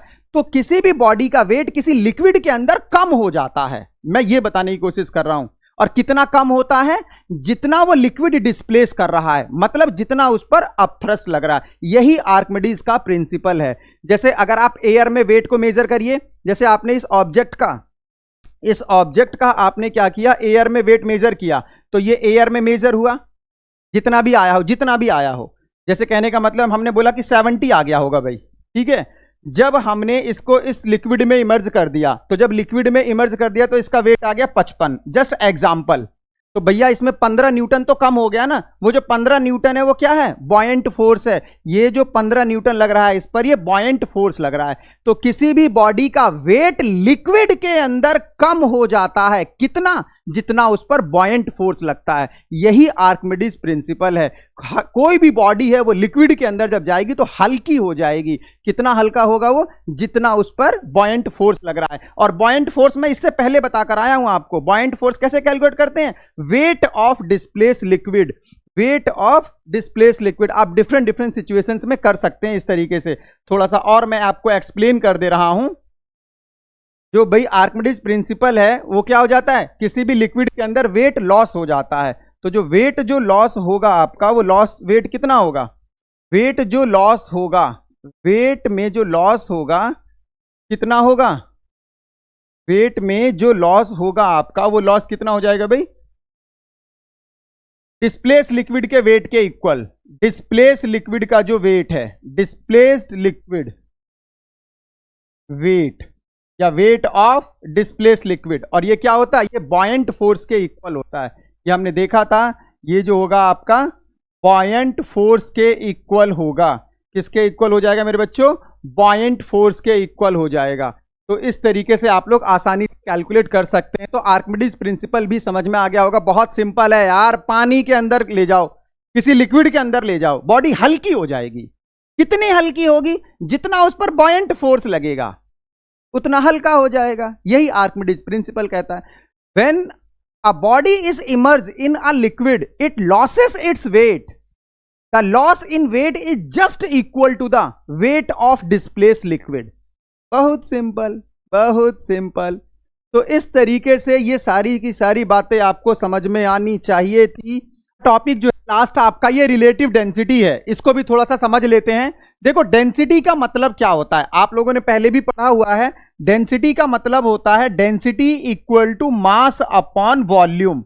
Density equal to mass upon volume. इसका मतलब ये हुआ कि कोई भी सब्सटेंस है, कोई भी सब्सटेंस है उसके यूनिट वॉल्यूम में जो मास प्रेजेंट है उसी को मैं क्या बोलता हूं, डेंसिटी।